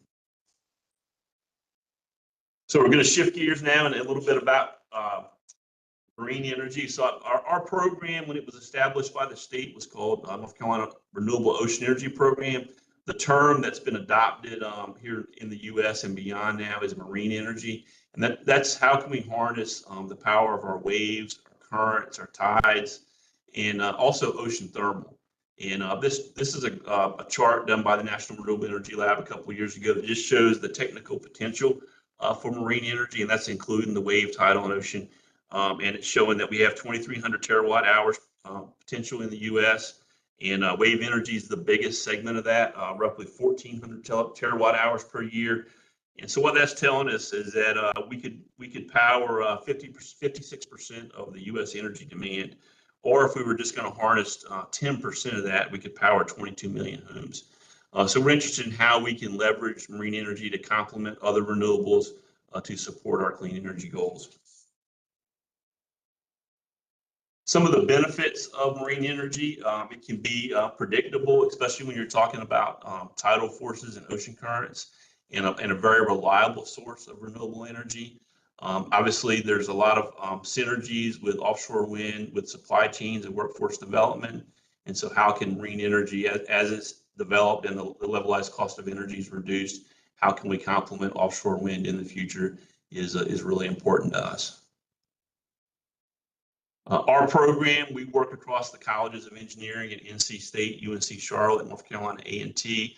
And when it was established, it was really focused on the engineering side, but obviously we've all realized since then that advancing these technologies is interdisciplinary and requires all aspects, environmental, supply chain, public policy. So we really support interdisciplinary research across our program. We typically fund about 20 projects, and then those projects lead to federal funding to really advance our research and our testing and getting devices in the water. A lot of our focus as we look to reduce the levelized cost of energy has been on powering the blue economy. This is a DOE focus area, and that's bringing power to needs, not necessarily grid scale power, but other power needs. For example, we've developed devices that can use wave energy to produce potable drinking water with using reverse osmosis. That picture on the far right middle is a device that was developed by UNC Charlotte. We've also developed technologies to support national security and using renewable energy to power unmanned underwater vehicles. So the picture on the bottom right is a kite system developed at NC State that could power this unmanned underwater vehicle for our national security applications. Another important aspect is how can we provide energy resilience to isolated areas that need power through marine energy. I grew up here on an island and spent most of my life on islands throughout the Coast Guard, whether it was up in Alaska and Kodiak or Puerto Rico or other areas. And we're always the first ones to lose power and the last ones to get it on. So how can marine energy help support microgrids and build energy resilience for some of these isolated communities here in the U.S. and then island nations beyond that are really mostly impacted by a changing climate. I mentioned the North Carolina Renewable Energy Challenge. This is just some of the pictures from the events we've had here. Appreciate we've had great support from Dominion Energy and Avangrid for this event. And it's an exciting program. We had a full house last year. I think we had like 24, 25 teams, and really exciting. If you ever get the chance, come here and check it out. It's typically in March. We'll post the flyer for the upcoming event this spring soon. Yeah, it's really exciting. I mentioned wave-powered water desalination. Our testing site at Jeanette's Pier was selected a couple years ago in 2022 to host the Waves to Water as a DOE competition to promote innovation in wave-powered desalination. And we had 4 teams that made it to the final phase, the drink phase, and we hosted that competition here at CSI. It's just some of the examples where we tested the devices in Jeanette's Pier, adjacent to the pier, so the public got to see the competition. It's really exciting. A lot of lessons learned. The National Renewable Energy Lab has developed their own wave-powered desalination device, the HeroWEC. In the bottom left, that's that device, and we've deployed that several times since the competition as they continue to refine their technology. Just some examples of some of our testing. We also, besides getting devices in the water, we tow test devices to simulate ocean currents. This is some of the tow testing we've done here in the last couple of years. And like I said, we're very interested in how we can complement offshore wind in the future. One area where we think there's an opportunity is in a future BOEM lease off North Carolina, having a test area, where a block where we could test marine energy in the future offshore, off the continental shelf. And this is one of our summer interns, Jasmine Fuentes from NC State. She's a good night scholar at NC State, and she got the chance to go off and see the coastal Virginia offshore wind development this summer. So that I appreciate Dominion and helping support her get out there to see that. But yeah, that's I think the main area we're interested in right now is how we can test farther offshore and look at the potential down the road at how we can complement offshore wind. We are one of the Department of Energy's National Marine Energy Centers. We're part of the Atlantic Marine Energy Center, which is a consortium with University of New Hampshire, Lehigh University, and Stony Brook. And our focus as a National Marine Energy Center with the Atlantic Marine Energy Center is focused on those blue economy applications. So we just got awarded budget period 2 as AMEC, and it's providing funding. We're going to install microgrid at Jeanette's Pier with equipment that was developed at NC State Freedom Center. And we're also doing a lot of great research as part of AMEC and engagement with the public. This is just some of the example of the outreach and the engagement we do with stakeholders as we look at marine energy testing, some of the challenges, how can we do it in, like I said, in a responsible way, all the considerations. So we've held several workshops, and we're going to have more in the future where we get input from stakeholders on how we can best advance our technologies and test and do things in a responsible way.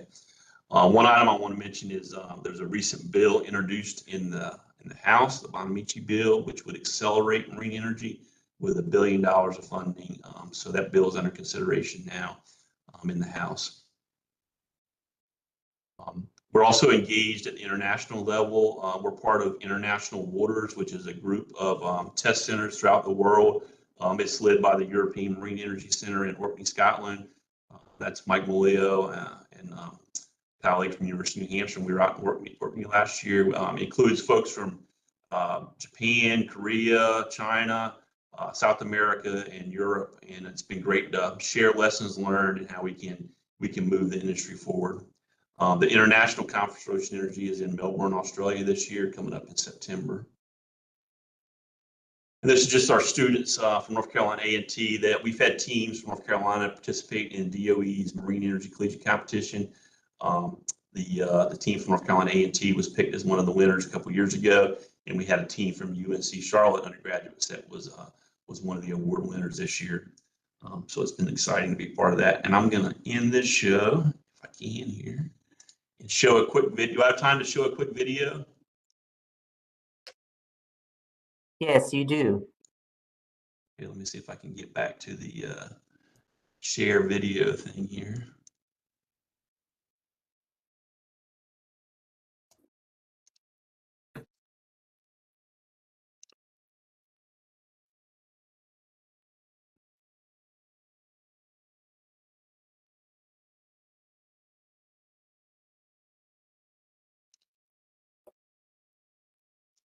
So I don't think there's going to be any audio, but can you guys see the video now?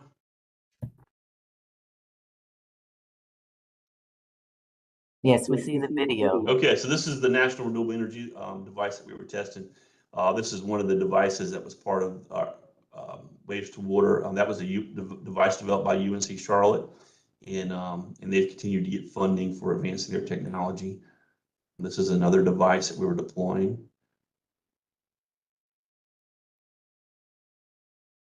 So these are things students created? These were teams that were not necessarily students. The team from UNC Charlotte included students, but that was a team by a veteran, a Navy veteran that had created that device. So this is our testing platform at Jeanette's Pier. This is some of the tow testing that I mentioned earlier, where we're simulating an ocean current or the Gulf Stream, and how we can leverage it. This is testing of that kite harvesting system, that some of the initial testing at the pool at NC State. This is a coaxial turbine that developed by NC State that we're tow testing there, right behind in the sound here at CSI.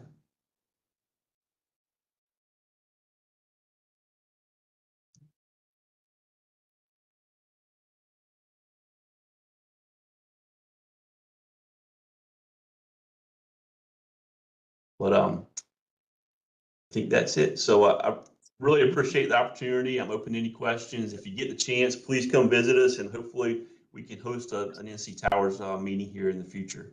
So thank you very much. George, thank you. That was good information. And do we have any questions? Anyone have any questions or comments for George?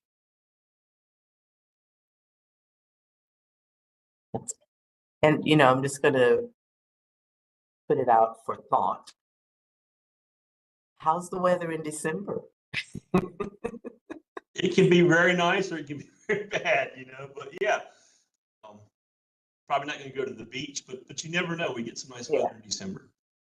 Well, we're scheduled for the coast in November, and we'll get to this later, but I'll just mention it now. We're contemplating changing the date, changing the November meeting because it's on the heels of the election and shifting it to early December. Perhaps rather than going to our usual spot in November, we might make our way to Wine Cheese. Yeah. Loud. Yep. We can have some nice weather in early December. Yeah.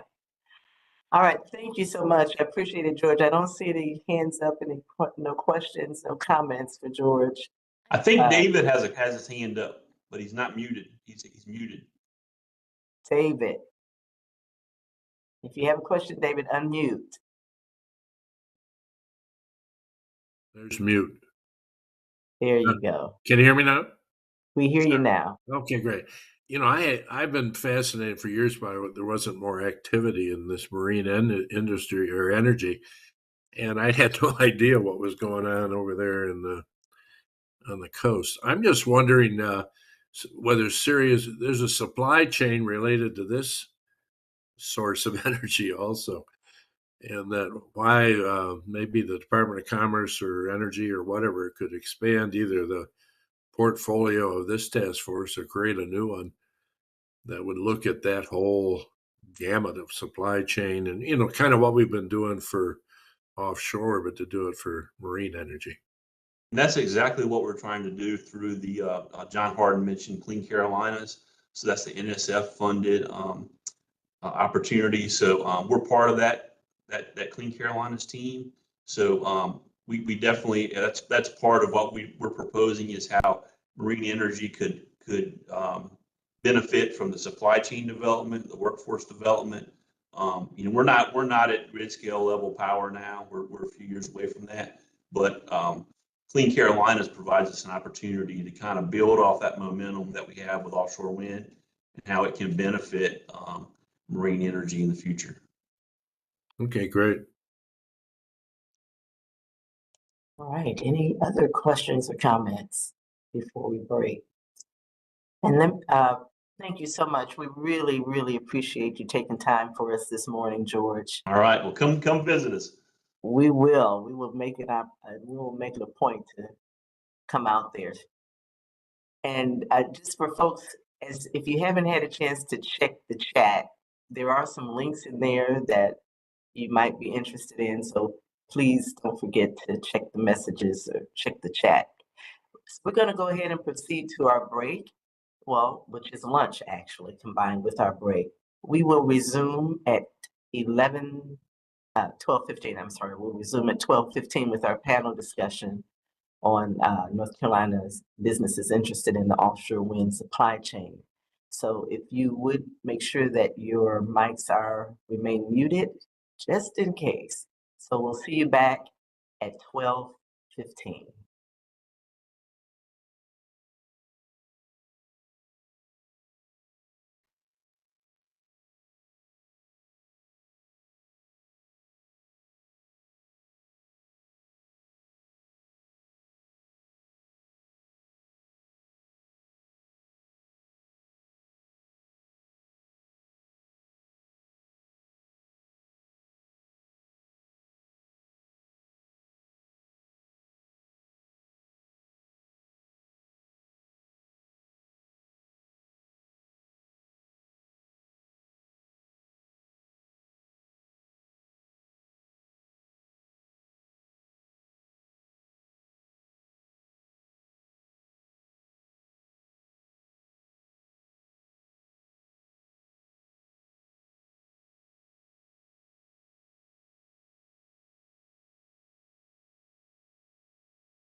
is the United States. They're going to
All right, good afternoon, everyone. Welcome back.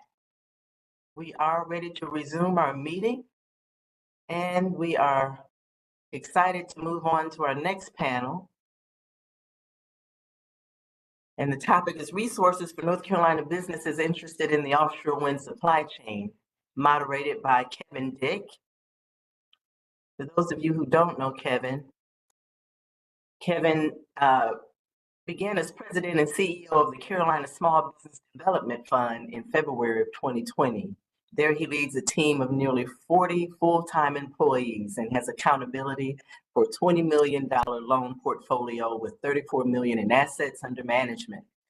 During his tenure, Carolina Small Business Development Fund,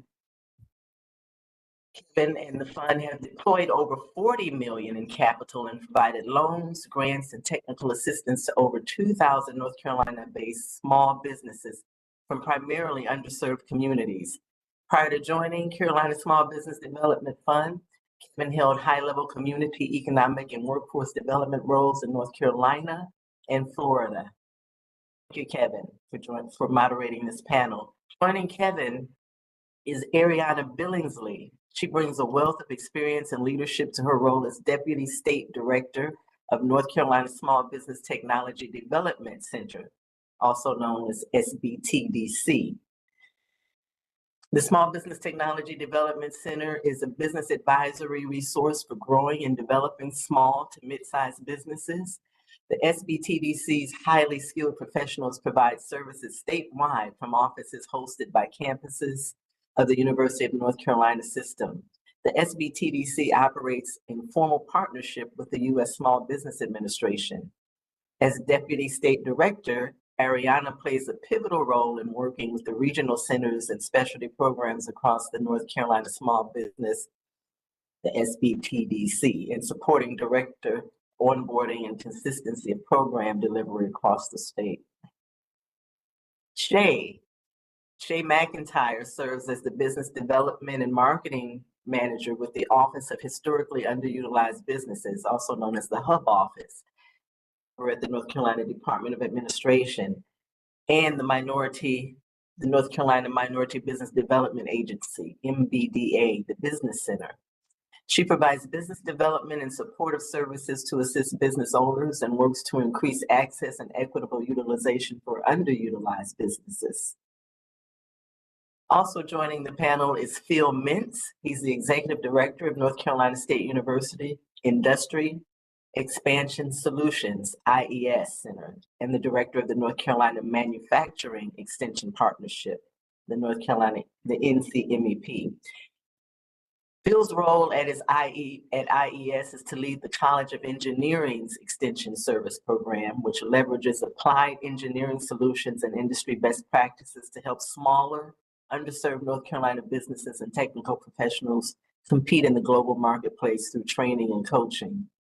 Phil was recognized in 2022 with the Distinguished Alumnus Award by the North Carolina State Department of Industrial Engineering Systems. Department of Industrial Systems Engineering. All right, and rounding out the panel is Holly Staples. She joined the College of the Albemarle Small Business Center as its director in 2022. Part of the North Carolina Community Colleges Small Business Center Network, the COA's Small Business Center is part of a network of 60 sites throughout the state, each located at one of the state's community colleges. The SBC offers information and assistance needed for small businesses' success, with an emphasis on assisting startups, early stage, and businesses seeking disaster assistance and seeking to stabilize. Welcome to the panel, and Kevin, I'll turn it over to you. Thank you so much, Marquita, and good afternoon, everyone. I trust everyone is staying dry and safe in your respective locations.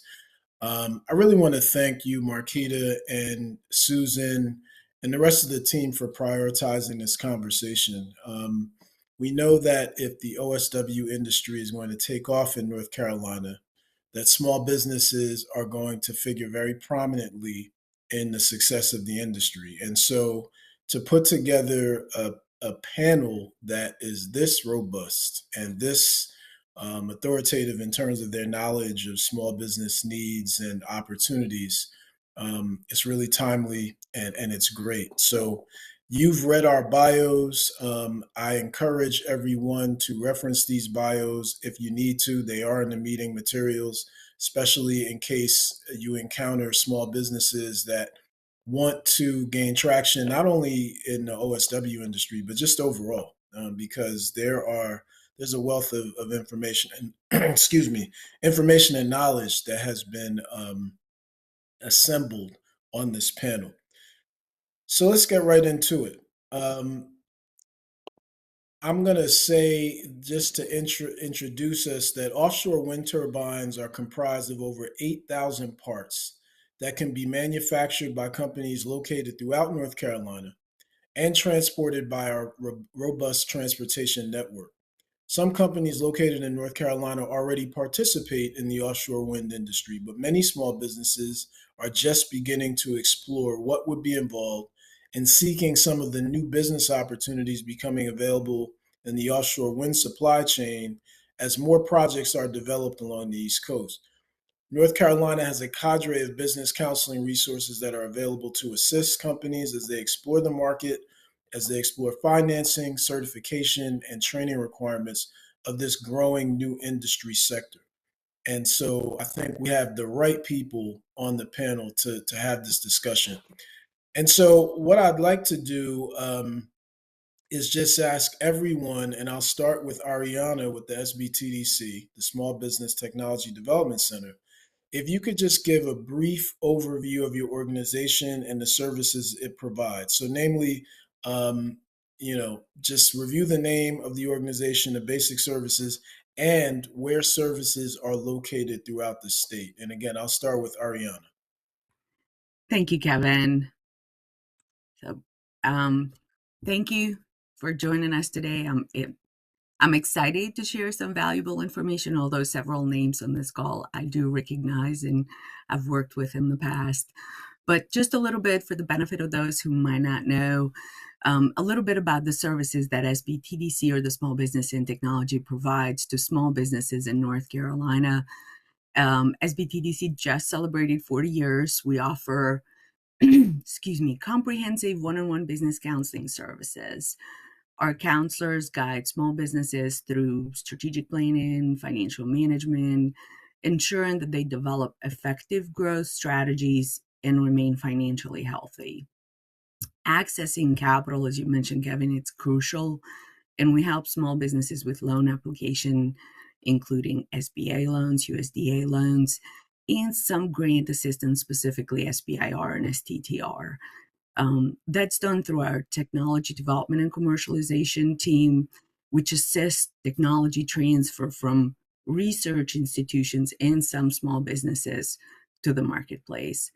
Our tech team provides particularly focuses on the SBIR, which I mentioned, the Small Business Innovation Research, and STTR, the Small Business Technology Transfer Programs, which encourage small businesses to engage in federal research and development with commercialization potential. We also have a procurement team which assists businesses with navigating government contracting and securing valuable contracts, be those at the local, state, or federal level. We also have international business development team, which focuses on assistance to small businesses who are looking at international expansion, with particular focus on export assistance, including readiness assessment and market entry strategies. We have 11 regional centers. We're university-based. We have 11 regional centers and 16 service centers across North Carolina.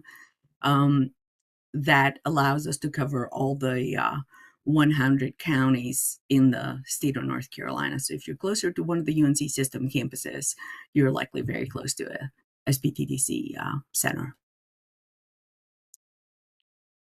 Okay, great.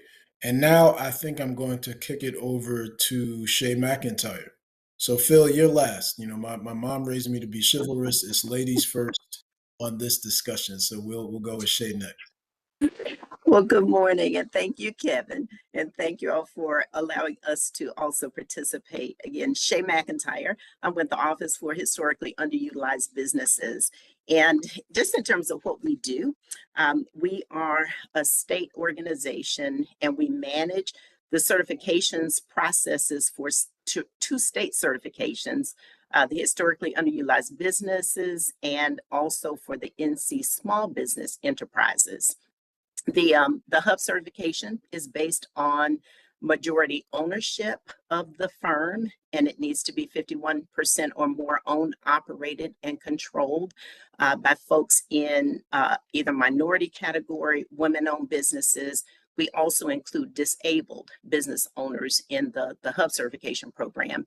And then there's also a new category, which is for employee stock-owned plan companies that are 51% or more minority owned.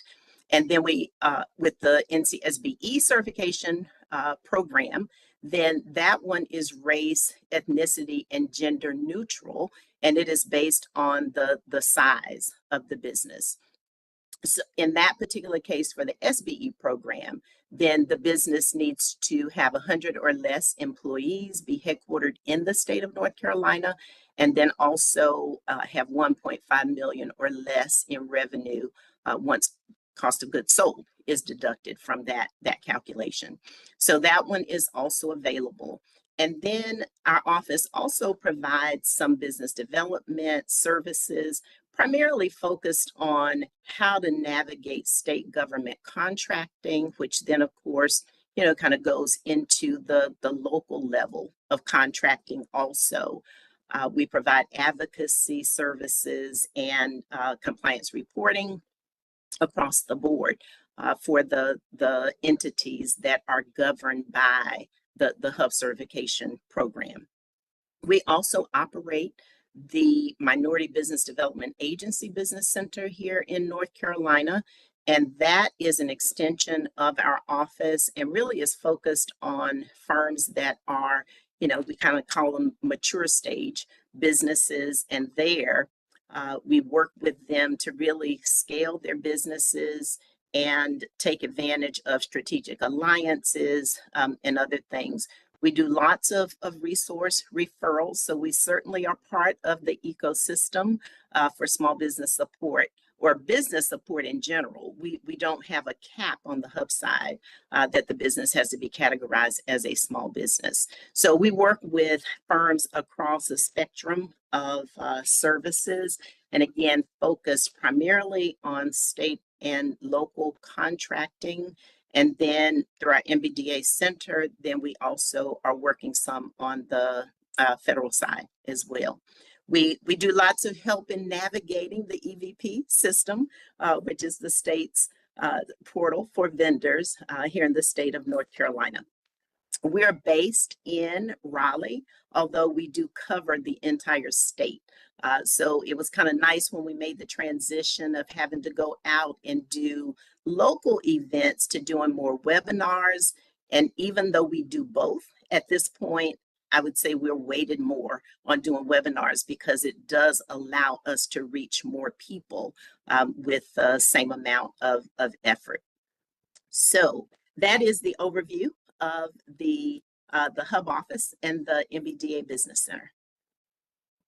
Thank you, Shay. And we are going to pass the popcorn out east to the College of the Albemarle, none other than Holly Staples. Holly, thank you for joining the panel.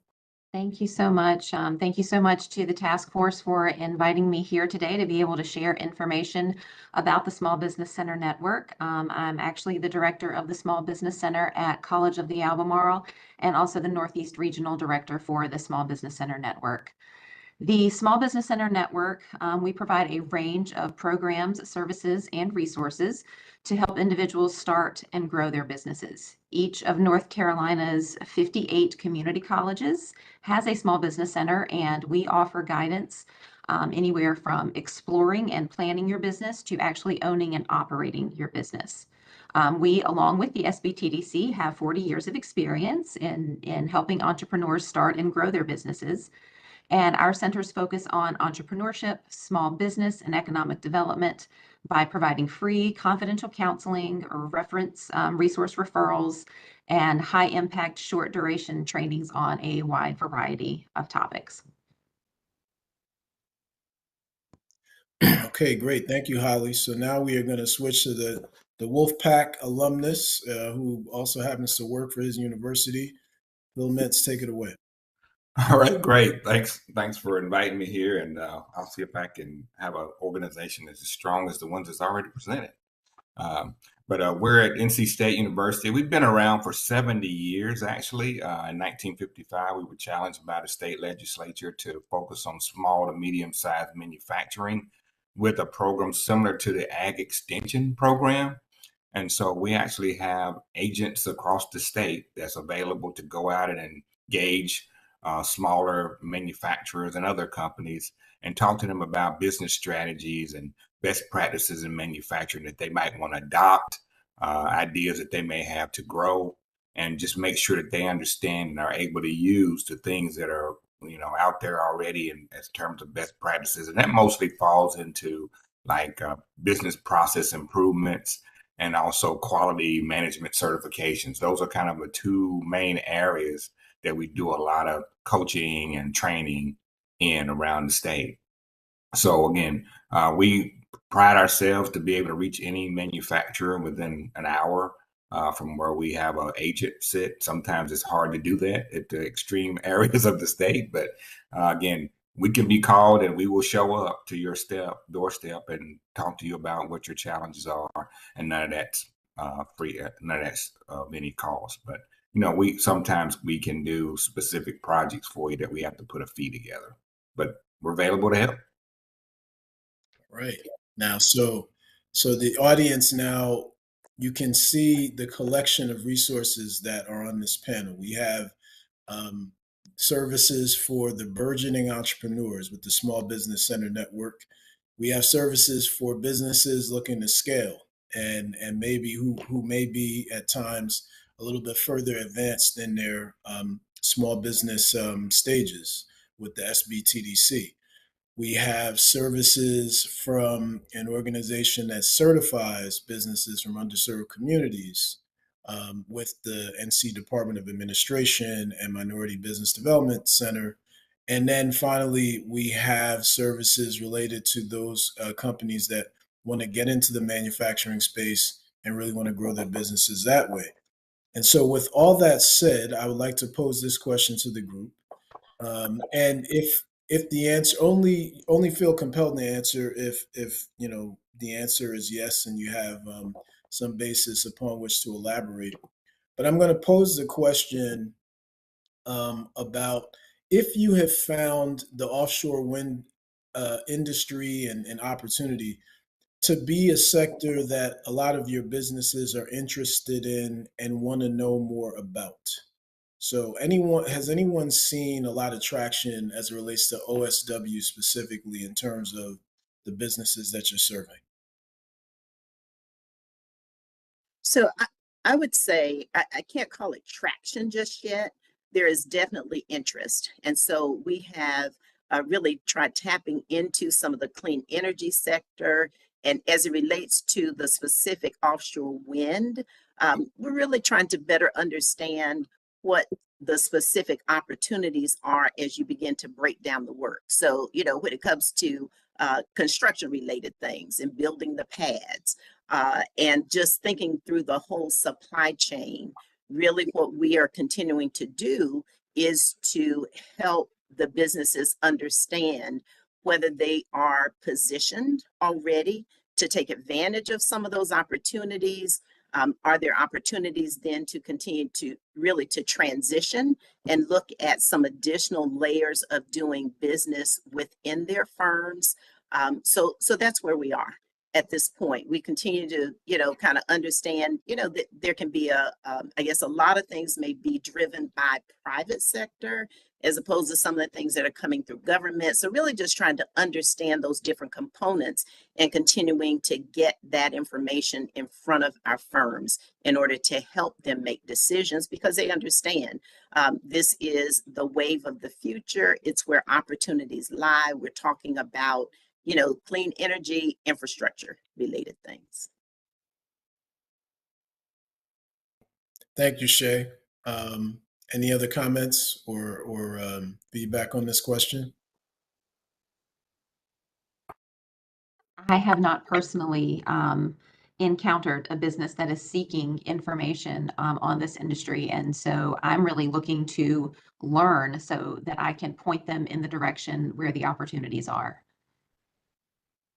Thank you for that, Holly. Yeah, I guess for us, similar. I mean, we operate now as a mandate from our federal program is a supplier matching program. And so we have people that are set up in our database to reach out to identify opportunities that they may be able to do some things. And so although there's not anybody in particular seeking about offshore wind, it is our job to reach out to them with opportunities as we discover them. And so this is, we're going to be learning more about the entry points for the purposes of people we already know as well. Yeah, similar to what was mentioned, I don't think that there is a specific request, but you always kind of find out more as you're starting to work with the small businesses, because you'd be surprised at the little shop somewhere in eastern North Carolina that's making these tiny little parts that go into a turbine that, nobody knew about. And what our focus is, it's more from, and whether it's this industry or another industry, is helping the business sort of see what the opportunities coming in the future are for them, and how do they position to take advantage of those opportunities. And this can go from businesses like the little manufacturing shop that's making, those tiny little parts that are a specific item that companies putting together these huge turbines are actually going to need.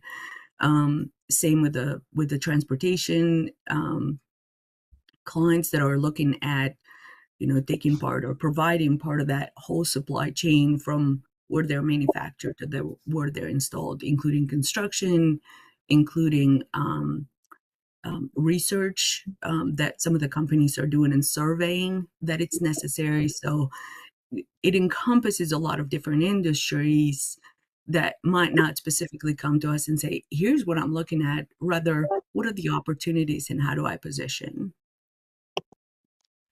Actually, your answers form the perfect segue into my next question, because I actually suspected that those might be some of the answers. So my next question is really about what the low-hanging fruit are. And what I mean by that is and obviously we want businesses and our talent in the state and other stakeholders to learn as much about the opportunities in this industry as possible, right? And get very specific, have very specific knowledge about OSW. But based upon what you all know about the industry and the businesses that you're serving now, what are some of the low-hanging fruit? In other words, what are maybe some opportunities that may exist for businesses right now within the industry without them changing their service mixes?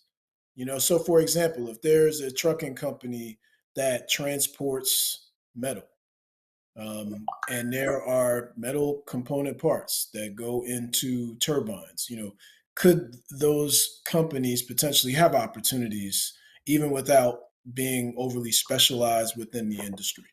So that's kind of the nature of my question. You all have any perspectives on that?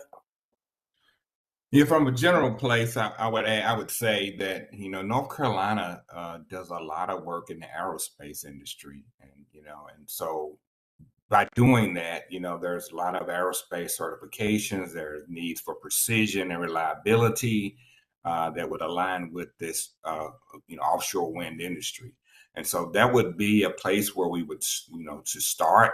It's like if you can support our aircraft engines and turbines for that, or automotive, you have the foundation of production and facilities that would be able to support some of these components that would be important for offshore wind.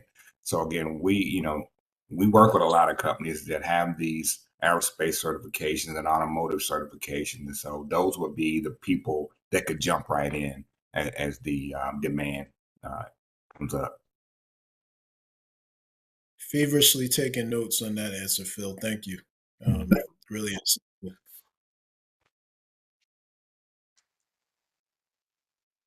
Who So I else, would just, lady? Go ahead. Sorry, Shay. no, I would just add to that. I certainly agree. There's some things that have been brainstormed over the course of these last few months in terms of where firms might plug in. I think our challenge still is how to direct them to plug in. So for example, I went out to to our state system to see if there were any opportunities that have popped up there. So not yet. But then when we look, just broadly with some of the resources that are already in place that are rolling down from the federal level to the state level, then we can see some private industries that are listed there that have major projects going. So at this point, that would be the best that I would be able to do in terms of directing them, to specific opportunities, which is ultimately what we want to do. Now, along with that, as I say, as we learn about initiatives that will help the firms to better understand what we're talking about here, then we will bring that information back to our vendor population. Because again, we do have we have over 7,000 firms that are currently in our database. So we get a pretty good mix of firms being able to come to learn, to understand, and then kind of develop strategies from that point. Okay, thanks for that. Ariana, Holly, any other perspectives you want to share? I would say perhaps professional services such as legal or accounting would be areas that could jump right in without having to do much pivoting. Things maybe like site prep or general contracting, electrical contracting, equipment maintenance, warehousing, things of that nature that support the supply chain could potentially be ready to go. Yeah, I would agree with that. There's also a lot of in my mind, I'm going through clients that I've worked with or clients that I know of, and just trying to kind of think about like the process or what it would take for them to be able to take advantage. And to Shay's point, yeah, I'm not aware of many or heard of many opportunities currently available to these particular small businesses, but coastal businesses, businesses that are located along the coast of North Carolina can provide marine services such as like vessel charter, transporting personnel on and offshore, fabrication shops. Like I mentioned, there's several of them, not just on this side of the state, but all over the state. And small businesses are fairly nimble when it comes to just adjusting the process for as long as it fits within the industry. Like Phil mentioned the aerospace and automotive. And then when we think about the industry in and of itself, we can't forget that brings employees, that brings other companies that are supporting the industry as a secondary industry. And what I mean by that, it's basically it serves as a force multiplier. You have all of these other small businesses, whether it's the restaurant, whether it's the whatever it is, the laundry services and so forth, that are needed to support that industry, but are secondary, that have the potential to actually grow. I'd like to add that, one of the things that if a company's looking to get into this, and a stepping stone could be, although the offshore wind is, puts in front of us a little bit more difficulty, but we still got a lot of onshore wind going on already And it's, there are some similarities there. I mean, if you can get some business with some of these onshore wind companies, which are all over the country, I mean, that can help you kind of get ready for this new development in offshore wind. And I think if companies are interested, they might be able to reach out to some of these existing companies, which are numerous, and see if they can be a spot for them. Yeah. This really, really great dialogue, everyone. One of the things that I really enjoyed about being a task force member with NC Towers is seeing how the state, led by Commerce and certainly partner agencies, there's been a real strong effort to demystify this industry, really make it the information as accessible as possible to all. And, really applaud your agencies for being part of that effort. But I also think this is another aspect of demystification, is really saying, hey, look, there's this industry out here. You may not have heard of it, but here's how you can participate right now and really drive your bottom lines right now. And I think, Phil alluded to things that are going on in other parts of the country. I would add that, there's some other states that have offshore wind projects right now, neighboring states such as Virginia. And so, we may even be able to get companies within North Carolina involved in some of those projects and opportunities as well. So I want to pose this next question first to Shay and then a bit to Phil specifically, and then Ariana and Holly, if you also have perspectives, that would be great. But I want to talk about certifications for a minute and ask Shay specifically, when you look at hub certification, Shay, or or the small business certification, how you think that could be tie in well with businesses accessing opportunities in the industry. So the state of North Carolina has a goal of 10% to do business with hub firms. And again, hub firms being minority owned, women owned businesses, and even disabled business owners. So there's some incentive there for, the different agencies, universities, community colleges, what some of those different entities are, really to do business based on that certification.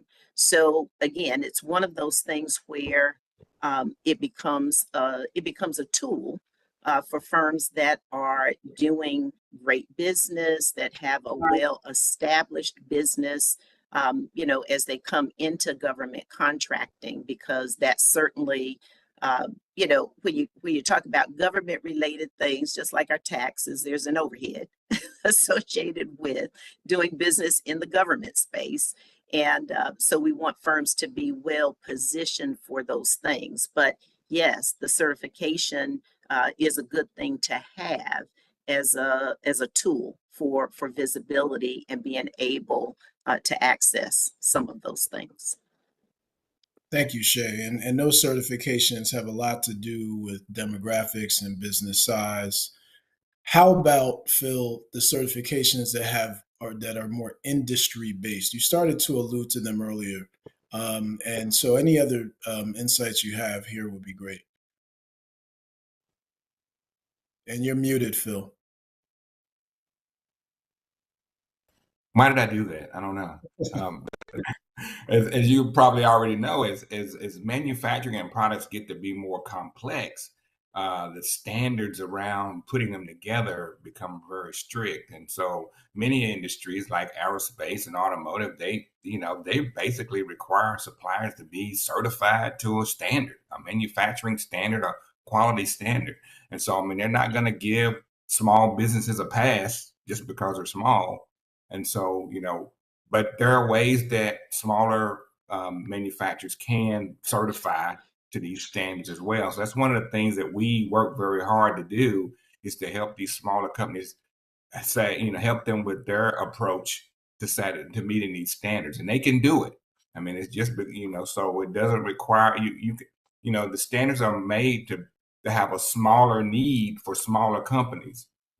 And so a big part of our challenge is to be a cheerleader for smaller manufacturers, if you will, to say, yeah, you can get certified also. You don't have to be really big to get the aerospace standard or the automotive standard. And there's standards and certifications around all of these offshore wind projects as well.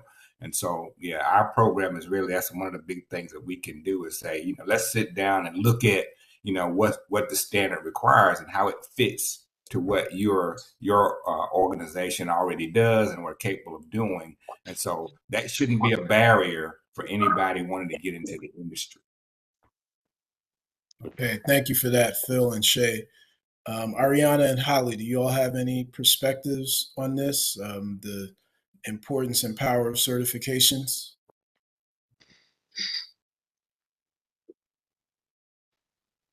I can't say.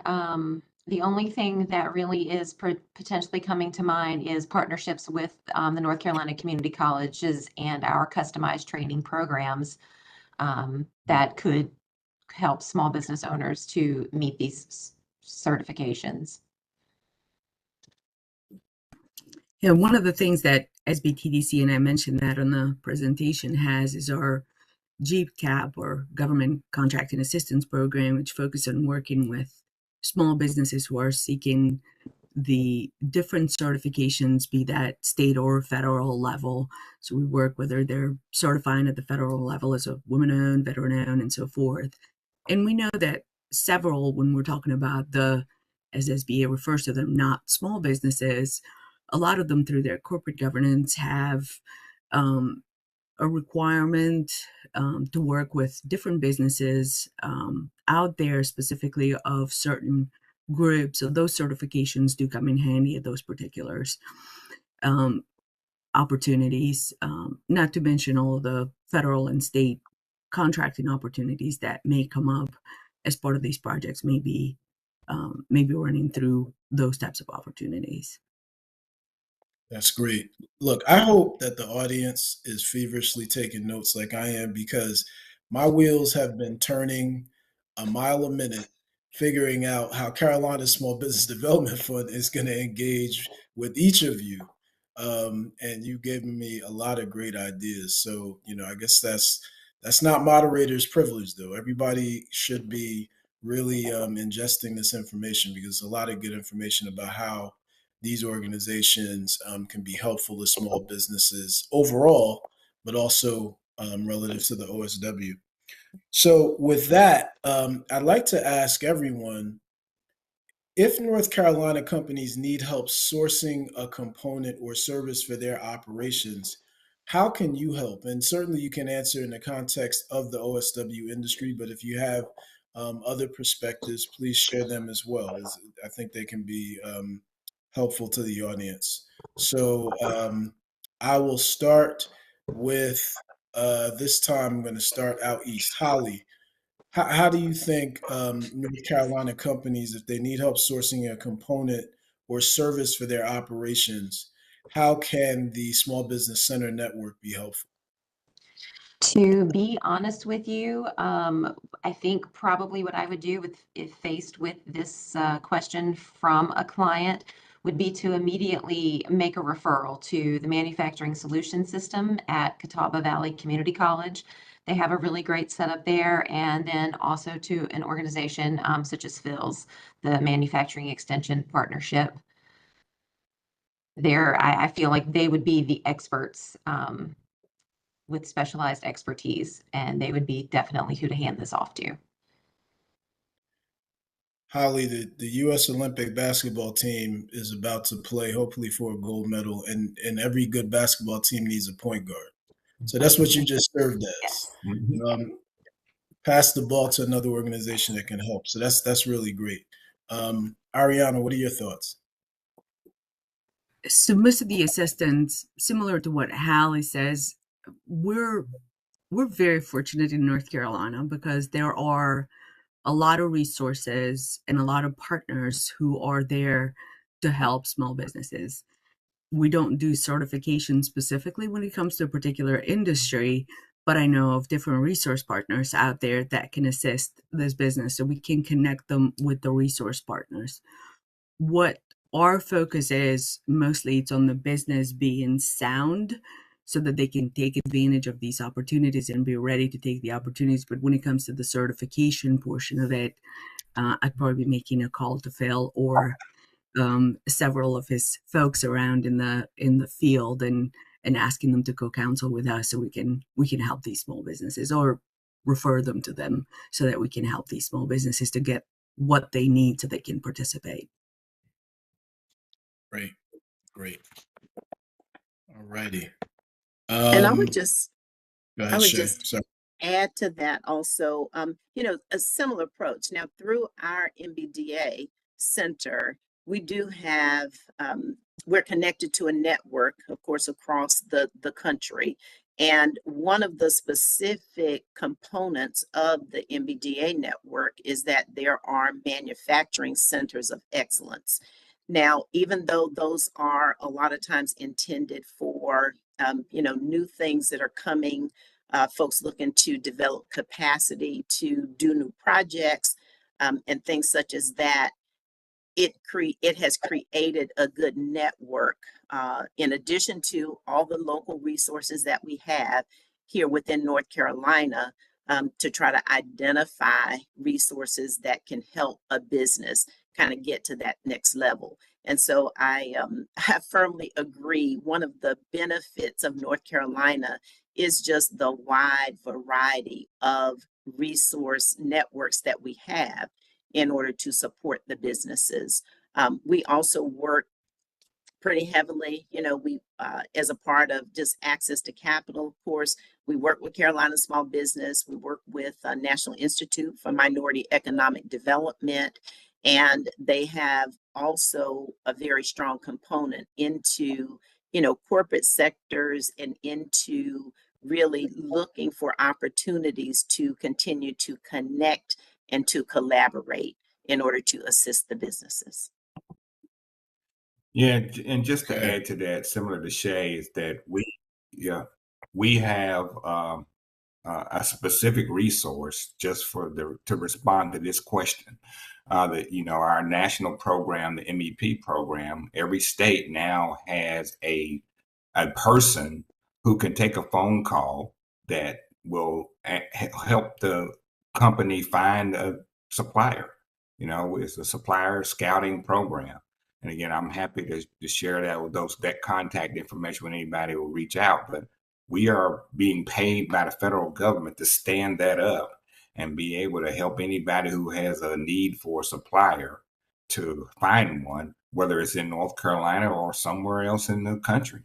And so that all of that effort came, behind the pandemic, if you will, when everything got real crazy about supply chain. And so now the U.S. government has a huge effort in making sure that our manufacturers in the state have access to supplies that they need within the state, if possible. Bill, I definitely will be following up with you offline, and I'm sure a lot of the audience will be too, because I would love to get information that we could share with our existing borrower network and potential borrowers, especially those who might be small manufacturers who want to get on that database so that they can be found. So we'll definitely be getting more information from you on that. Great stuff, everybody. I'm going to pose this next question directly to Holly. And Holly, this is about market development support. And it seems like one of the first tasks for a business interested in this sector or other sectors for that matter would be to do some research on the market and industry to see if there's an opportunity for their business. Is this the right place to start? And can the SBC network be a good place for them to start? And if so, how do you all provide that support? Yes, absolutely. Research is key, and it is absolutely the best place to start. Specifically, the SBCN, we have access to several industry research platforms so that we can provide clients with relevant and up-to-date industry research. And we can also help them with making a competitive analysis to help them, understand what their position would be in trying to break into this industry, and also an analysis of their competitors. so we can help them to identify opportunities as well as barriers. And I would say that one of the biggest strengths of the Small Business Center Network is our ability to gain access to most any information that our clients need, and then work in collaboration with all of the partners in the entrepreneurial ecosystem to help them leverage all the resources available to them. That's great. That's great. And thank you for that, Holly. And I can see we phoned a friend, Susan Fleetwood just chimed in on the chat and talked about services available through MEP. So thank you for that, Susan. Next question is directed specifically to Phil. And this is about workforce. And Phil, we want to know if you found that there are specialized skill sets or training needed in the offshore wind industry. And if so, what might some of them be? Yeah, so again, this is probably a better question for Holly and the community college system, actually. But I did, my preparations look at, because we're mostly a high level training of strategic training. But again, I did find out and was intrigued by there's already standards on workers around this industry. I mean, there's wind technician certification training that's already in place. And again, some of that, is set up because of we have, onshore wind. But again, there are specializations, and there's actually some of that. There are some training centers here in North Carolina. I think there's one down near Charlotte that's related to this. And so, there are some opportunities there, I think, for groups to stand up more certified training. I don't know if that's something, again, that we would get involved in, but I'm certainly know that the community college system, as this effort ramps up, would get involved in training, wind technicians, which is, can be assembling things on the ground and, getting the towers put up, or climbing up the tower and putting on the propellers and things at the top. And there's a lot of specialized need in that area. And as this program ramps up, there's going to be some need to set up some of these training programs. That's awesome, Phil. And thank you for that. Thank you for providing that insight. I'm not sure. I see she's on, and so I'm going to phone a friend a little bit. And I don't know, Emily Roach, if you have any perspectives on that question. I see you're on the call and chair the workforce, or at least facilitate the workforce development subcommittee. Any thoughts that you might share, Emily, if you are on? Thanks, Kevin. You're there.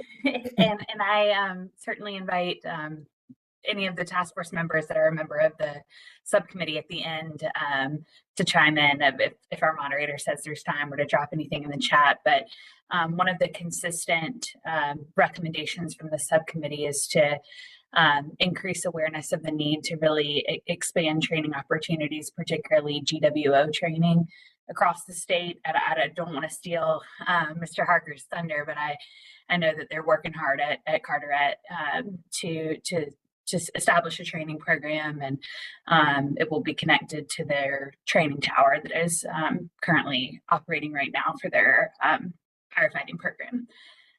So that's definitely a priority, and we, the task force, have supported the community college system's request for increased funding for a lot of their STEM programs and skilled training programs, because the transferable skills needed and a lot of those programs will certainly help prepare more workers for jobs in various clean energy industries, as well as offshore wind, as we get closer to really filling those jobs here at home. So thanks for phoning a friend, but I'll turn it back over to you, Mr. Moderator. Thank you so much, Emily. Look, I knew I put you on the spot, but I knew you were up to it. And so I'm going to pose this next question to Ariana, and it is about financing support. And so Ariana, want to know what are some good sources for financing for small businesses who may want to scale in order to better perform in this industry? And how can your organization help businesses seek the financing they need? And this is a little bit of a trick question, Ariana, but I think you're up to the task. Absolutely. So that's definitely. So how do we, or what are the resources, or what are the funding sources? I mean, you can probably answer that question much better than me. But as you know, there's two forms of equity. I mean, two forms of securing funding, and that can be either equity or debt. And there's different resources or different sources. I'm sorry. That are available to small businesses, whether that be for the specific sector, specific industry we're talking about, or any industry out there. But they can there's grant in the equity side of it. There's some grant opportunities in programs, and then in the loan there is loan and loan guarantee programs that are available. So specifically, if we're talking for grants, or grant programs, the Department of Energy probably has several different, or offers different various grants, funding opportunities for the renewable energy sector. And then we have SBIRs and STTR that offer funding for small businesses that have innovative research or development programs. And then, of course, looking into any of the state or local grants that may be available. This is sort of the non-diluted equity availability. As far as loan and loan guarantee, again, the SBA offers various loan programs like the 7A and the 504 programs, along with microloans, depending on the size or the scope, specifically of the funding that the company is looking for. And then, of course, USDA, the Rural Energy for America program, offers some loan guarantees for businesses that are specifically engaged in renewable energy projects. And then they're on the equity side of it, and I'm going back and forth. There's private investments and joint ventures. These, of course, come with diluted EAU, given part of the ownership of the company to a private investor or a group. And there's firms out there, and through our equity counselors, we can identify some opportunities for companies that are looking at this particular type of funding, to identify firms that specialize in clean energy and technology investment, who may be specifically interested in funding innovative offshore wind projects. Of course, we cannot discount the joint ventures and strategic partnerships that small businesses. This is sort of like it can be a form of collaboration with large corporations that are in that sector, and then can involve some access to capital, and of course access to the resources. And then, sort of the one that probably some small business may or may have not, it's the crowdfunding options, and that can be either equity crowdfunding or a reward based. And again, it depends on the scope of the project, or the growth, whatever the company is looking at doing for the particular project. And then how SBTDC helps with those? Of course, the business planning and financial forecasting. That's probably one of our biggest strengths when it comes to the business planning part of it, helping the businesses kind of look at putting together these packets and going after the loan, helping them identify some of the loan sources and so forth, making them investment ready. And all of this is done through our one-on-one counseling, which I should mention, it is free to small businesses. So to answer your question. Yeah, Ariana, you know why that was a trick question? That was a trick question. Do you know why it was a little bit of a trick question? Because No, I don't. I'll tell you, because taking moderator's privilege, I would have been very mad if you didn't mention Carolina Small Business Development Fund, but you did. I did So mention passed. it. You passed the test. So thank you Yeah. for that. I mean, there's CDFIs in North Carolina, just like, the Carolina Small Business Development Fund. There are several CDFIs. And again, I go back, we're very fortunate. There are several resources that offer a wide variety of different products, loan and otherwise, for small businesses. So Yeah, you're absolutely right. I was just, like I said, I was taking moderator's privilege and being a little bit selfish. But you're right. There are actually about 20 community development financial institutions, or CDFIs, in North Carolina, who offer loans in sizes that traditional banks may not offer. So in the case of Carolina Small Business Development Fund, anywhere between $5,000 and generally up to about $350,000, sometimes higher depending upon circumstance. And we utilize some of the guarantee programs that Ariana alluded to. So loan guarantees are instances where they are not immediate cash, but they're like backstops. So if a business runs into trouble repaying a loan, the lender has a guarantee program as a backstop. And having that guarantee program in place on a particular loan makes it it provides an incentive, or makes it more enticing to do loans for businesses that may be newer in their trajectory, or otherwise, riskier. And community development financial institutions also have relaxed, I would say, much relaxed credit requirements. In the case of Carolina Small Business, we don't have a minimum credit score requirement, whereas most banks would. Um, and we really lean on partners such as the ones on this call, but also provide our own technical assistance.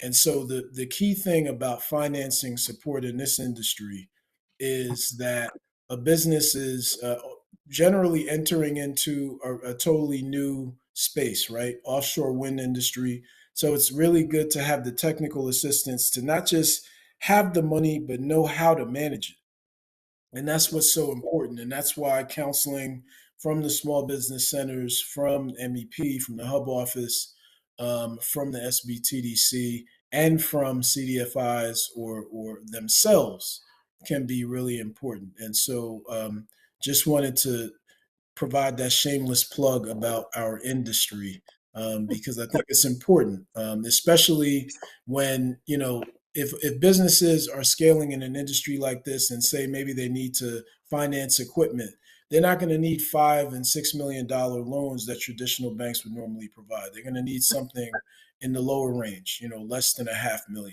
And so that's why non-traditional financial institutions can be a good source. So great conversation today, everybody.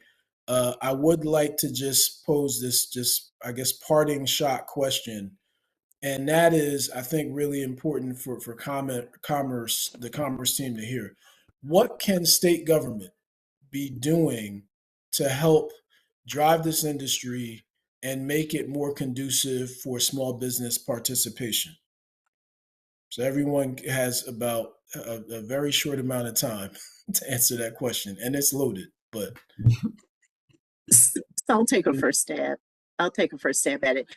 First, though, I do want to make one important clarification. When I talked about the criteria for a hub certification and the fact that our MBDA Business Center is operated by hub, just want to make clear, on our MBDA Business Center, we serve any client basically that comes through the doors. And so it's not just specifically minority, but it is kind of socially, economically disadvantaged firms, and a number of firms may fall there. All right, so just a clarification. But in answering your question, what are the things that government can do?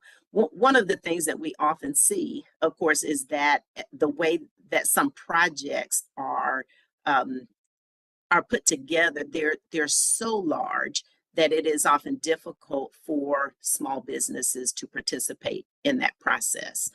That's one of the reasons that that the office started this small business enterprise program. However, there's not yet the teeth to it in terms of having, a specific goal established just for those small businesses.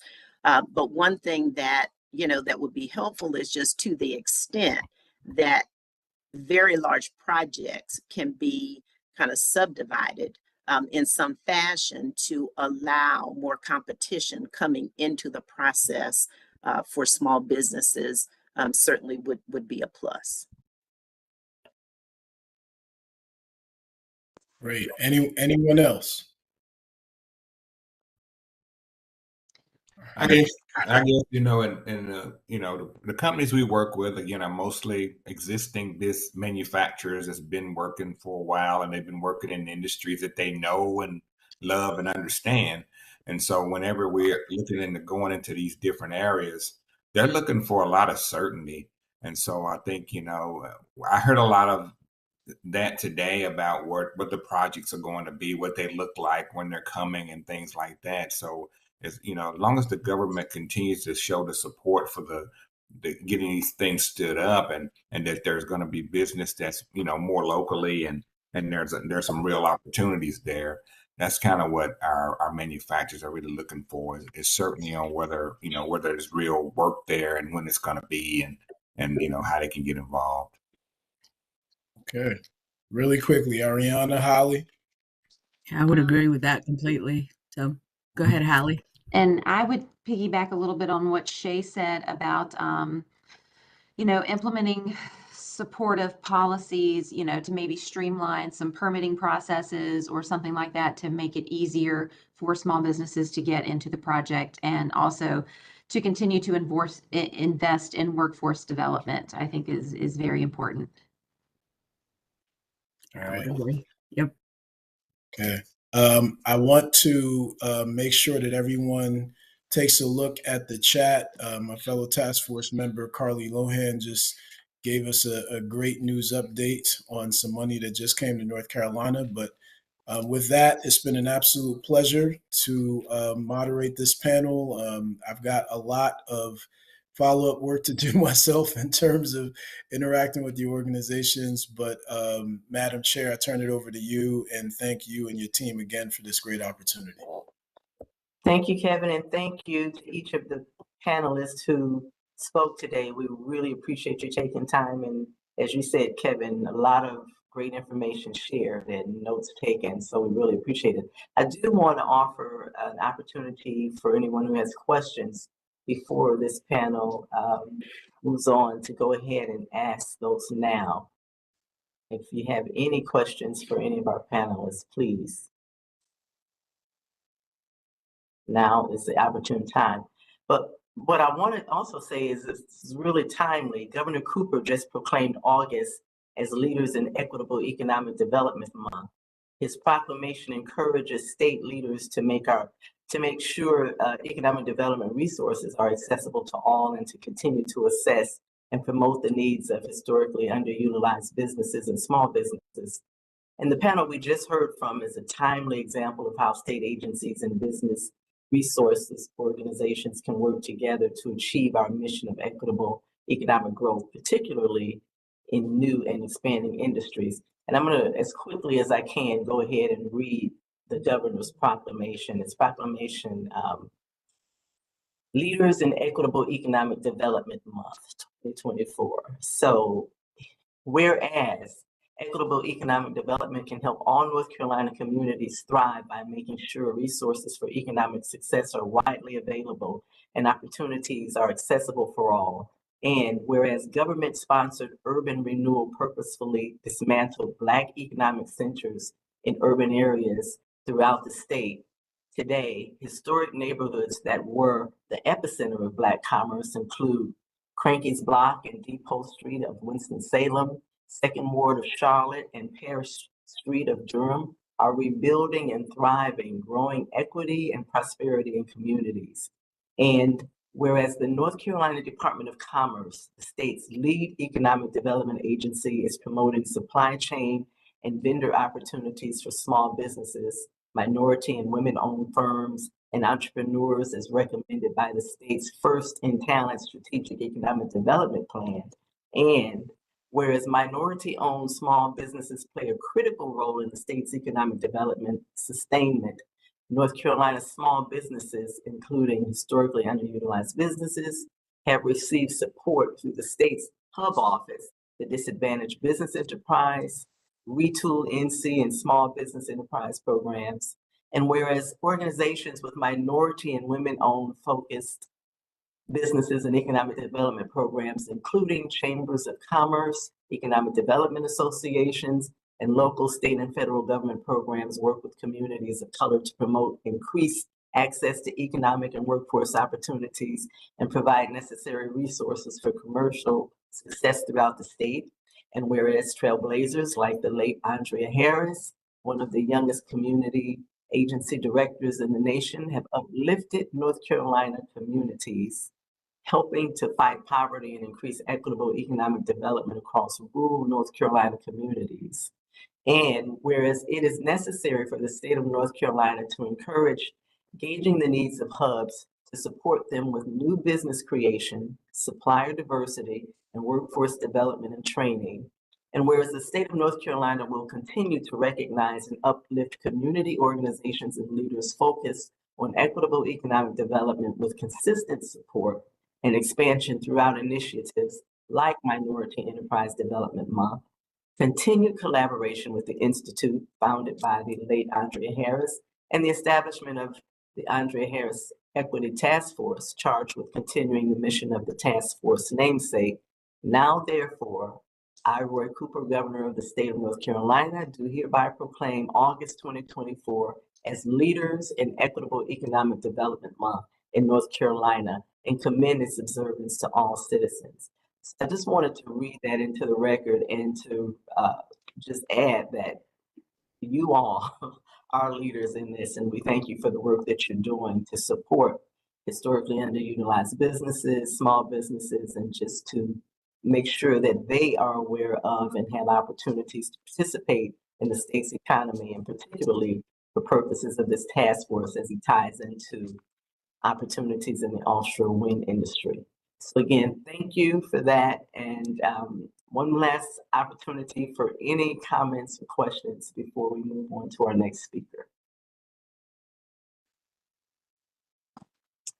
All right, seeing none, thank you, Kevin, and thank you to this panel. We really appreciate the information you've shared. And I will just add for any viewers who are listening to the media on YouTube and you don't see our chat conversation, the links and information that is being shared will be available on the NCTOWERS website. And also I will encourage our task force members to take advantage of the accessing the information that is being dropped into the chat.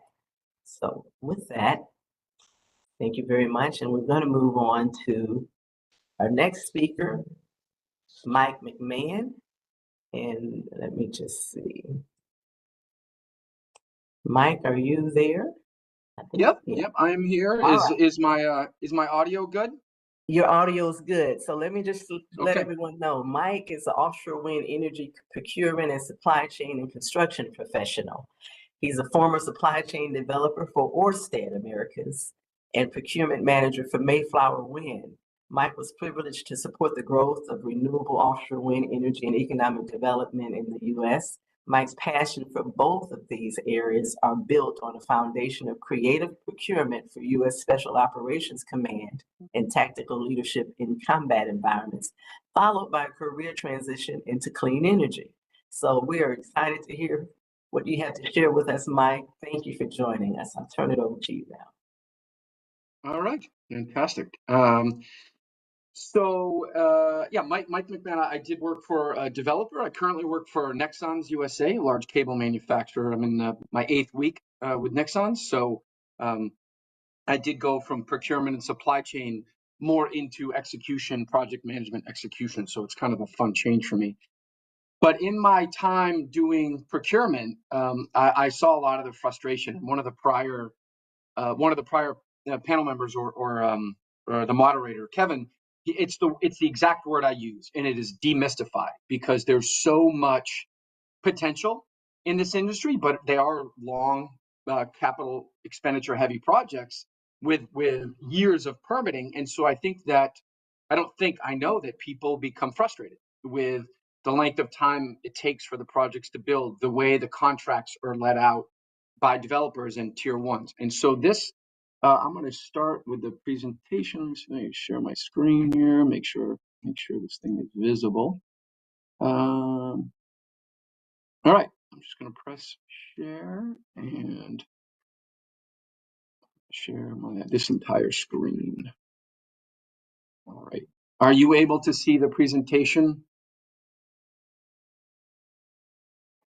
Yes, no? Yes, Maybe? we are. All right. Yes, we are. Yes. All right. So this credit to your North Carolina team. This was a presentation that my colleagues here and I did in April, and we'll get to one of the later slides. And Jennifer, I forget her last name. She's not here today. She told me she couldn't be in attendance. She got up, and I did not have North Carolina listed as one of the resources, because most of the projects were up in the Northeast, right? Rhode Island, Connecticut, New York, New Jersey. And she got up and she said, "Hey, you're missing North Carolina, and I'd like you to get up there." And so North Carolina is added, and then we talked again later on, and she invited me to this. So these colleagues, they're not here today, but I wanted to leave the slide up to give them their credit. So Siddhartha works for New Jersey, so he's a comparative entity in New Jersey. Sloan just left Foss Offshore and is now with Clean Energy Terminals. Okira is now my teammate at Nexons. He's in procurement, so I was on the developer side. He was on the purchasing side for Nexons. And we all share the same passion for running good procurements, leveling the marketplace, and giving small and diverse businesses a shot. And I can say that 100 times, but if you hear it from someone of color like Siddhartha or Piria, a woman like Sloan, I think the message comes across a lot better. And so we all teamed up, and this is an aggregation of all of our experiences. Let me see if this will. All right. So the first thing is how the tiering system works. And this is different, slightly different for every package, but I have two examples. And we did this one for cable because that's what Okira and now my company does. So tier 0 is typically always the developer in this case, right? Tier 1 is whoever their next customer is. In terms of cables, it's the companies you see there. I took an agnostic view and I sort of put all the cable companies up there. I didn't want to favor one. So that's your tier 1 company. They're supplying cable or installing cable, and the developer contracts directly with them. You go to the next level, you're tier 2, right? And now you're supplying the components that go into the cables, or supplying the components that help with the logistics for the cables, right? And then you go into tier 3, and the tier 2 supplier fabricators are then buying the materials that help them make their component, which then gets shipped up to there. So this can be different. I will tell you, Ørsted would have a lot more individual contracts. They call it multi-contracting strategy. So they'll have more tier 1s, whereas another developer may, I think Dominion does this. They want an entire package. They want a big vessel that's going to install turbine, foundations. They might go to, I think they did it in Demi's case, for Dominion as their installer. But they might say to a Deme or someone, I think I actually have component transport, they might go to a Demi and say, "We want you to procure the foundations and do the install, or design and procure the foundations, install it." So in that case, your tier 1 supplier would be doing a whole lot more. Ørsted was a little different and broke it up. In terms of that transportation installation, again, I put the same developers. The reason I put those developers, those 3, is that they had current projects that were being built. There may be other developers on here. No shade on any developer. Those were just the ones that were in construction when we did this panel. And now Equinor is in construction now for Empire Wind in New York. So again, the tier 1 is those companies you see. that would provide the service.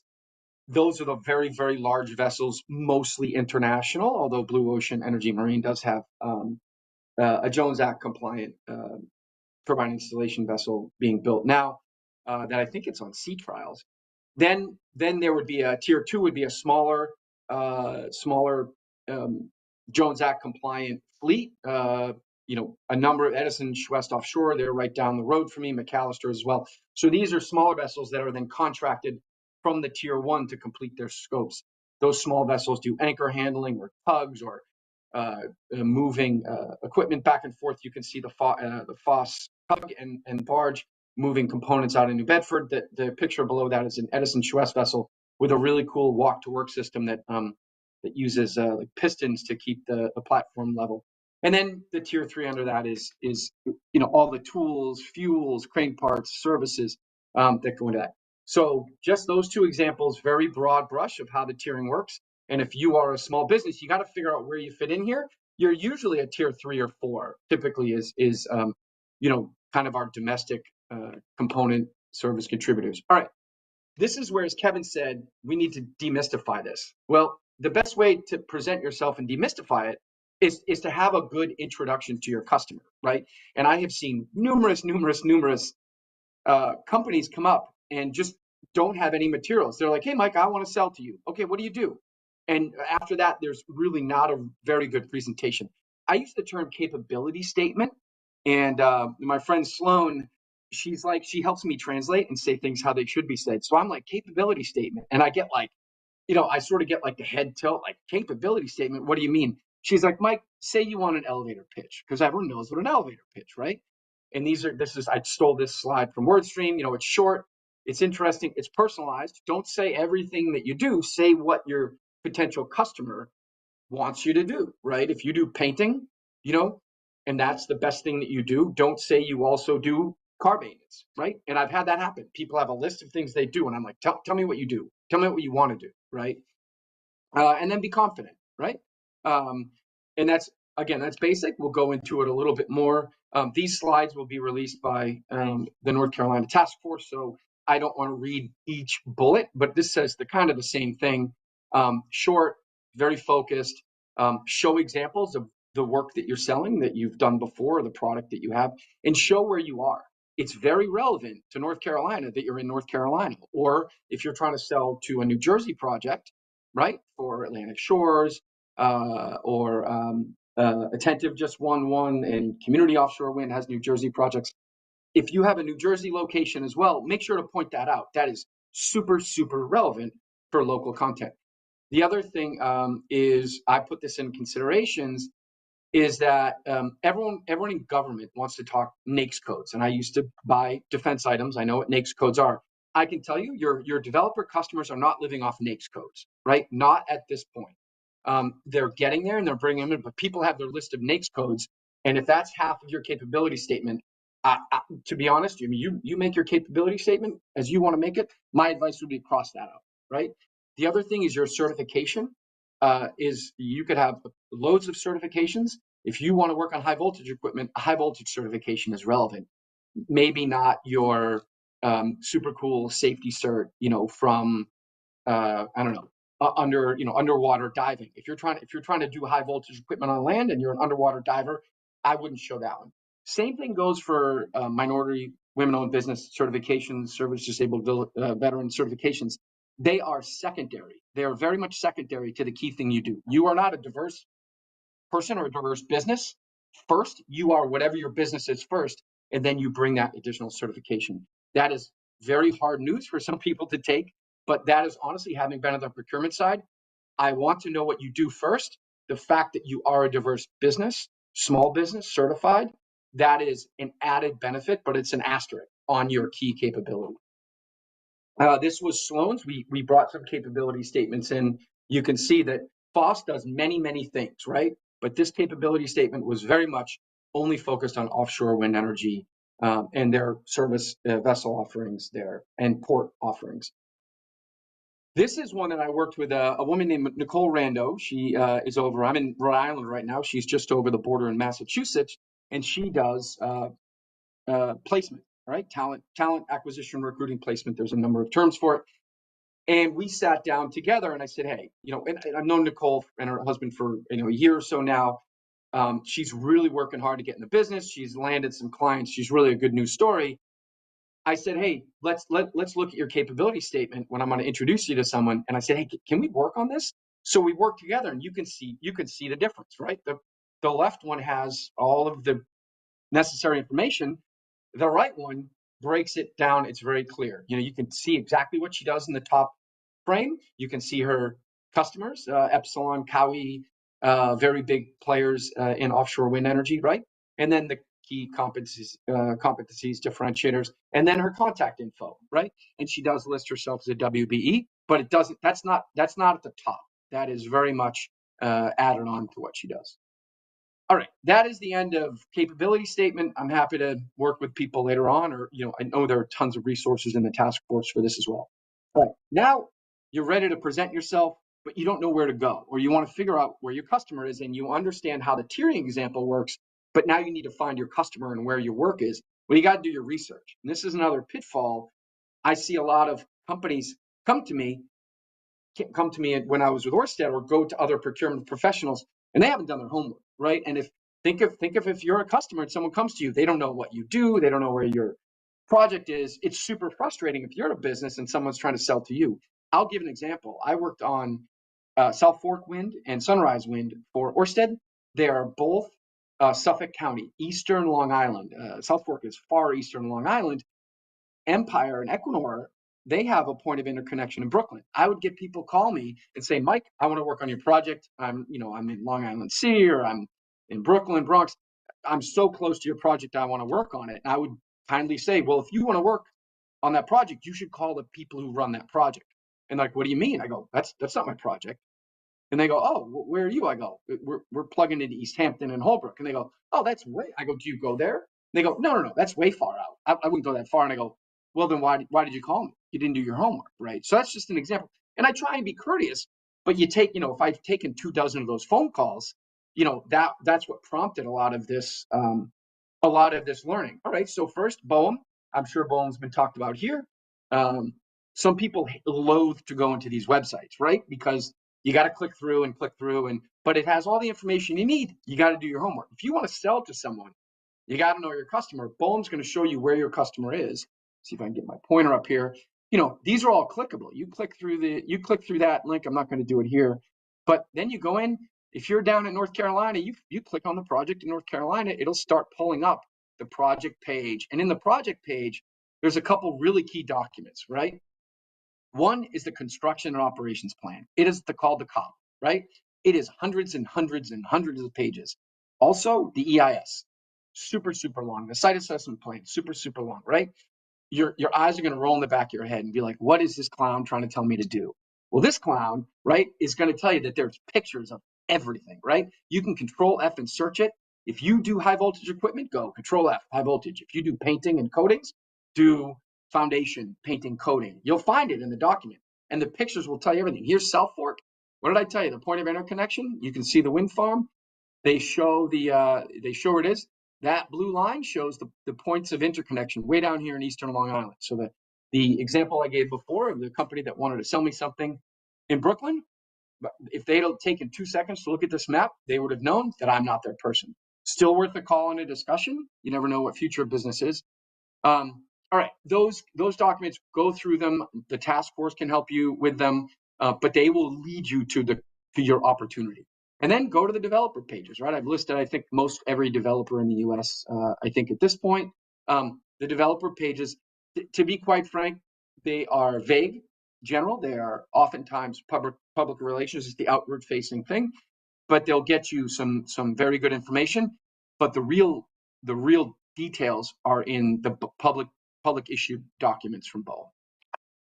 All right, market intelligence tool. So this is something my friend Jason Hill, he came to me January. I had just left Ørsted. I had a very bad 2023. I left before I was told to leave, which no hard feelings here.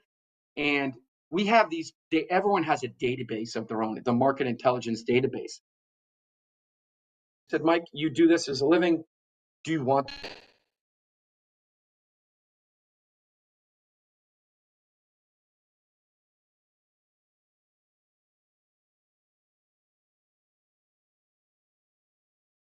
Oh, looks like we lost Mike. I think our team was working to get him back online. Bear with us for a moment.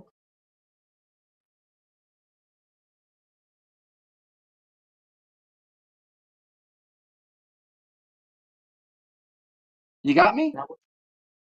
Mike, are you back? I'm trying to be back. You are back. You are back. Okay.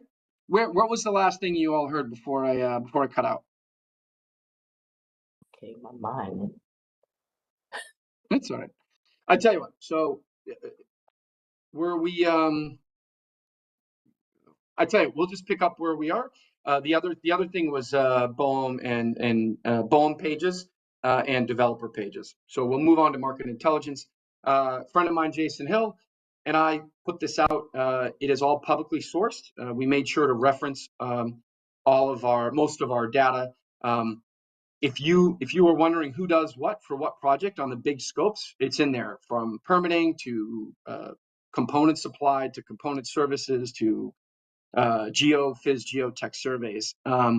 That's free, available now. You can download it, hit us with questions. Jason has put a ton of work into this. And we do Excuse me, this, Mike. this is I'm yeah. sorry to interrupt. Would you please go ahead and reshare your screen again? Oh, I didn't realize it had stopped.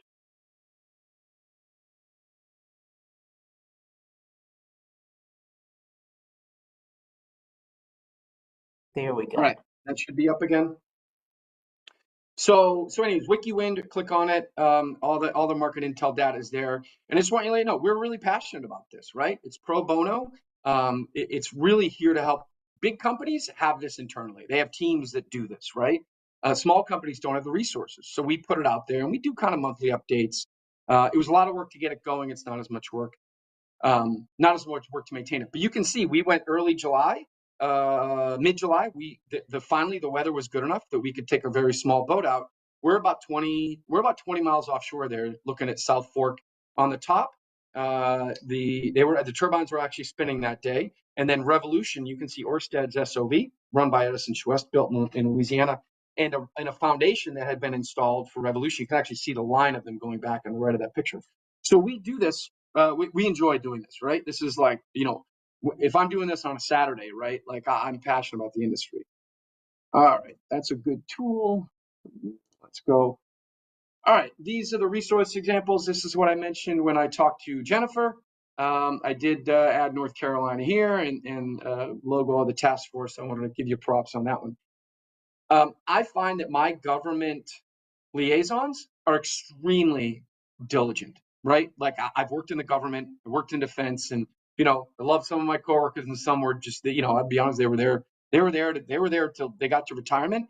The clean energy government representatives are super passionate about what they do, right? I mentioned Siddhartha, he was on my panel. Jennifer with North Carolina, Peter Lyon with New York, the Rhode Island Commerce team, I talked to them. Advanced CT, they just made a whole new coalition and hired a woman, Kristen Urbach. Your government representatives are eager to help you. Nonprofits, North Kings, these are your chambers of commerce, I call them your advocacy groups, your diverse networks, right? African American Chamber of Commerce, local content, your MEPs, IMCA is a big one if you're Marine. And then industry advocacy, these are your lobbyists, nonprofits like Oceanic. I did put NCTOWERS on there. I think you're sort of a quasi, I'm not sure exactly, but the Southeastern Wind Coalition, those are, those are your kind of congregated industry groups. Very good resources. The learning, I think North Carolina works with Oceanic. They do their subsidized trainings going on all the time. They do. The big one is Foundation of Blade. That's a multi-day one. They do Wind Ready. I'm going to be quite frank with you. It's a lot to take up in this industry, right? I've spoken at the Foundation of Blade. I've never taken it. I've been in this industry for 5 years. I'm still learning things. So don't feel like you need to digest it all at once. Use the resources to focus on where your opportunity is. All right, this is advice, and this was from Okira, Siddhartha, Sloan, and myself. This is a bit of a tough love, and this is where Sloan's. I'll get some items, and I'll give some examples of where these things have gone right and wrong. All right, like I said, first you got to learn. You got to learn your customer. If you don't know how the business is done, where the projects are, you're not going to be able to make a good introduction for yourself. Find your resources, know your customer, network and build relationships. Sloan has a phrase. She says, make your friends early and ask for your favors later. I live by that now. And having been a recent job seeker, I can tell you I keep calling the favors from people that I had not needed favors from before, and then join your ally groups, chambers, etc. In person. This is important, right? I see a lot of people do a lot of the work and then they don't make the intro or they don't really want to put themselves forward, but you really have to. There was another woman I worked with in Massachusetts who owns a diversity consulting business, and she would say she did a lot of networking. She'd say, your people aren't dressed appropriately. Now, to hear that from Mike, that might not come off very well. So it was very nice to have Tina, who is a professional Black woman, say that, right? Coming from Tina's mouth, bam, people understand you need to dress professionally, right? Identify your customer, have your materials, like I said, capability statements. I've said this early in there, lead with your capability and offering, right? And then your core competency. This is I've had this conversation a couple dozen times. I'll meet someone, very happy to be introduced to them. I'll say, what do you do? What is it you're trying to sell here? And they go, Mike, what do you need?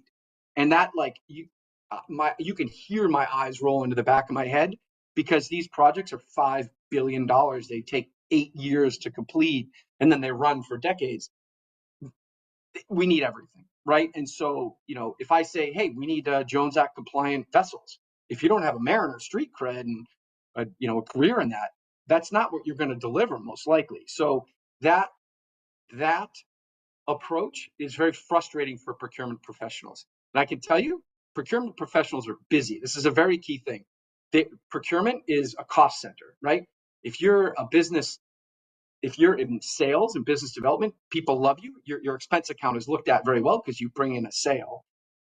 Procurement people are just cost. They have to go buy things, but the leaders of projects see how much procurement costs, and if they need 10 people, I'm telling you, they always want to have 8 and keep their salary count low. And so procurement people are busy, and they're always given more procurements than they really can handle. So they're rushed.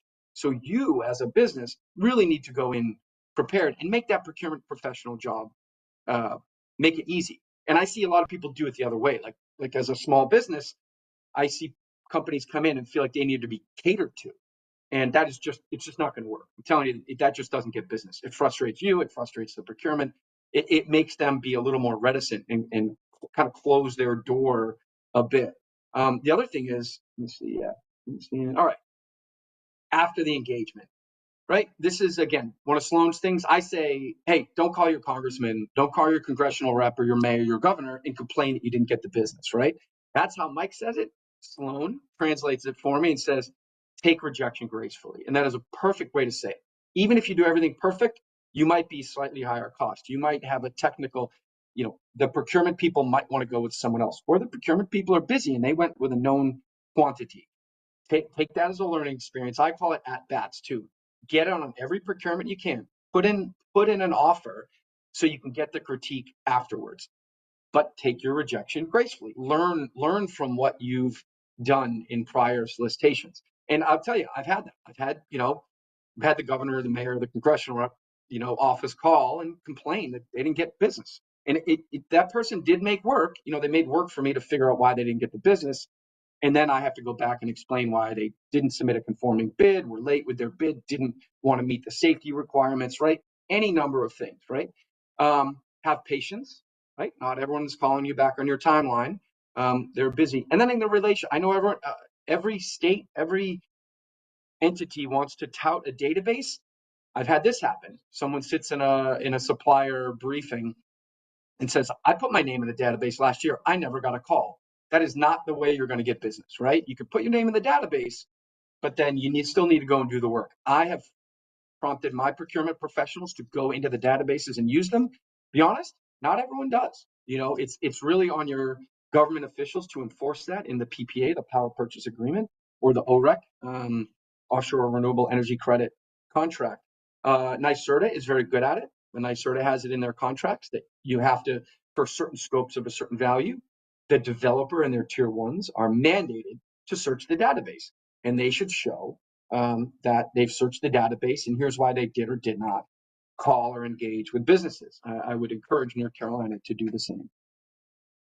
All right, that concludes it. I do have questions. By the way, this is the trip I took with Jason. You can see the offshore substation there, and then the Cade. That's actually the Paul Candies doing work on a turbine. This is fun to me. I encourage you to reach out. Let me see if I have. I'm going to give you a couple of good examples. Deirdre Hellberg, Black woman-owned business in Nassau County, Long Island. Deirdre and I I've known Deirdre for two plus years now. She did finally get a purchase order this year. She couldn't say who the client was, but it was related to one of the projects I worked on.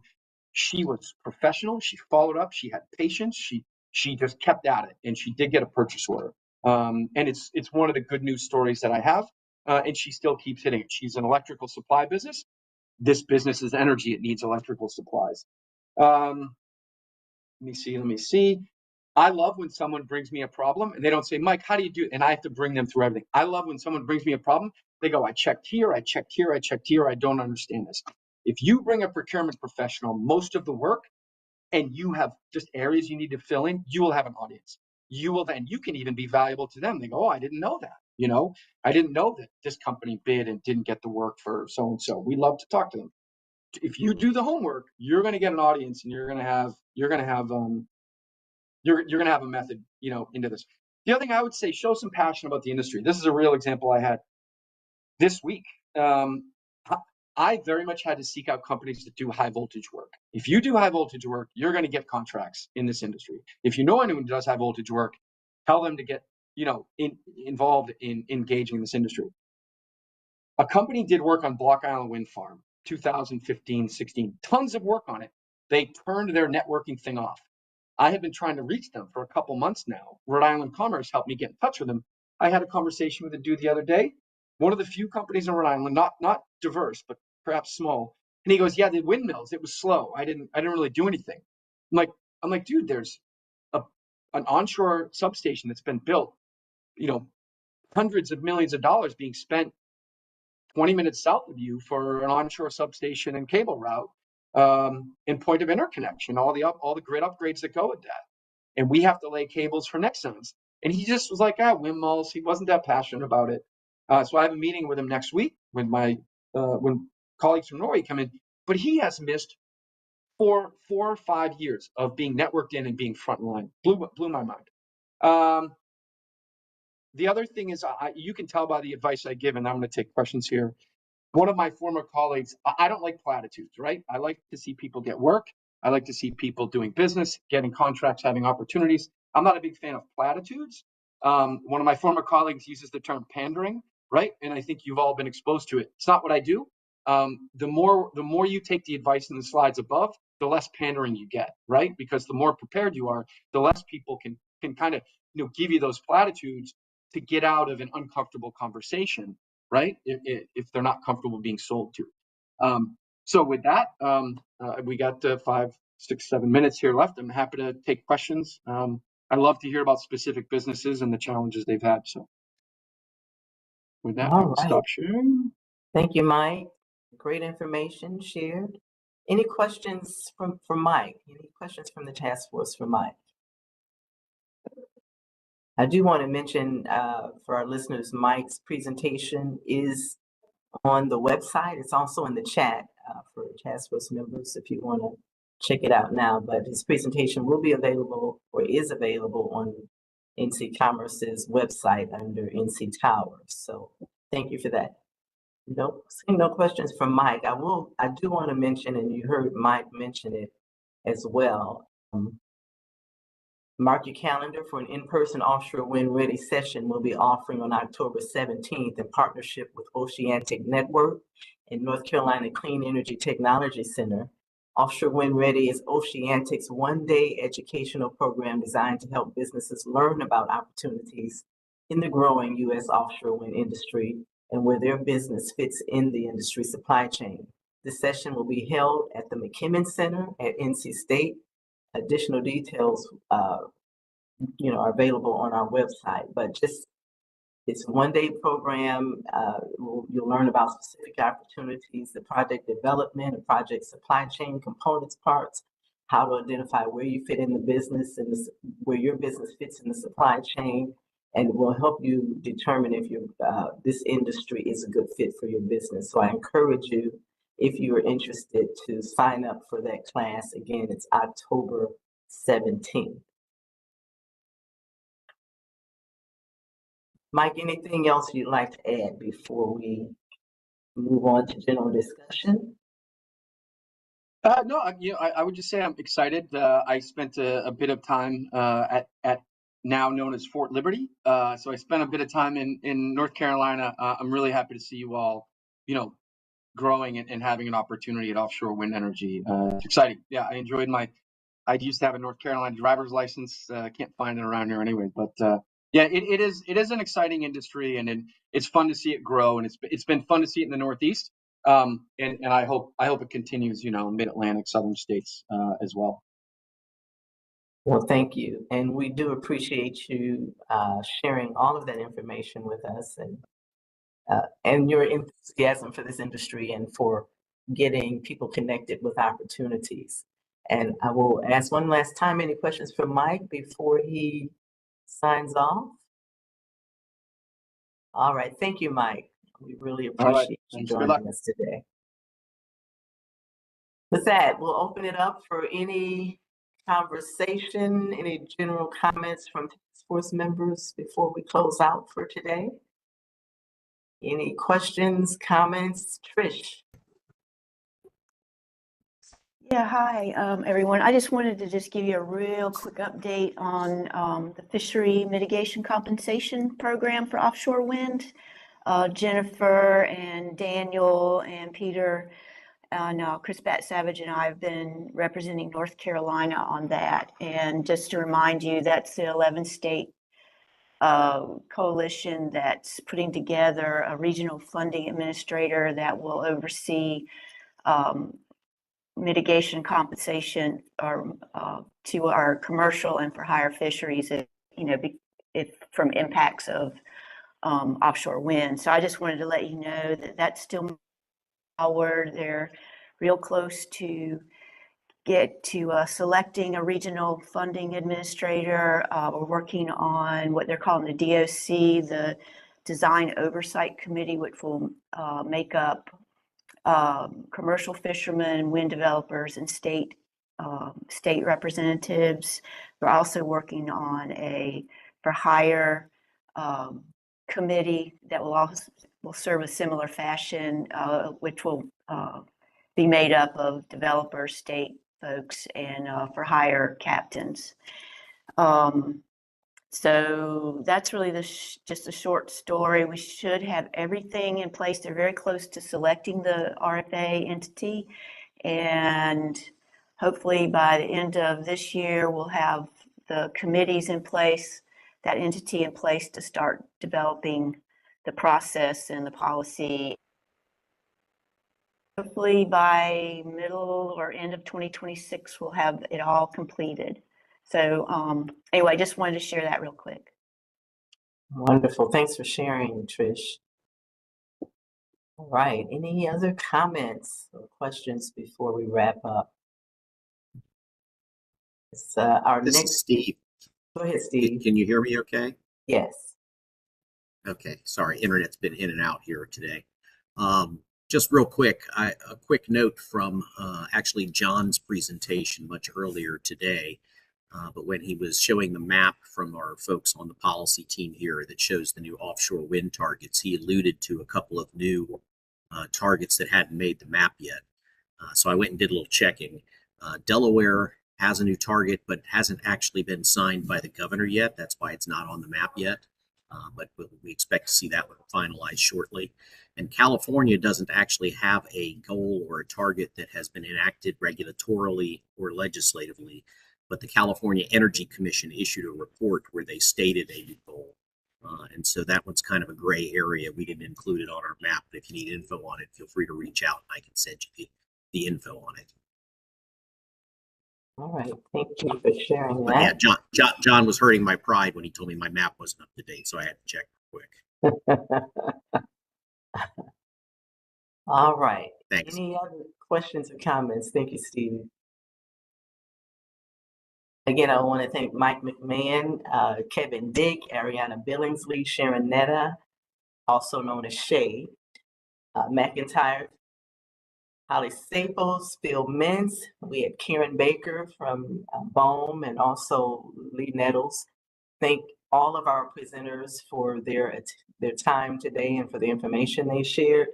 Our next meeting has been moved from November to December 5th. We changed the meeting date because it was on the heels of the election, and we knew that would be a challenging time.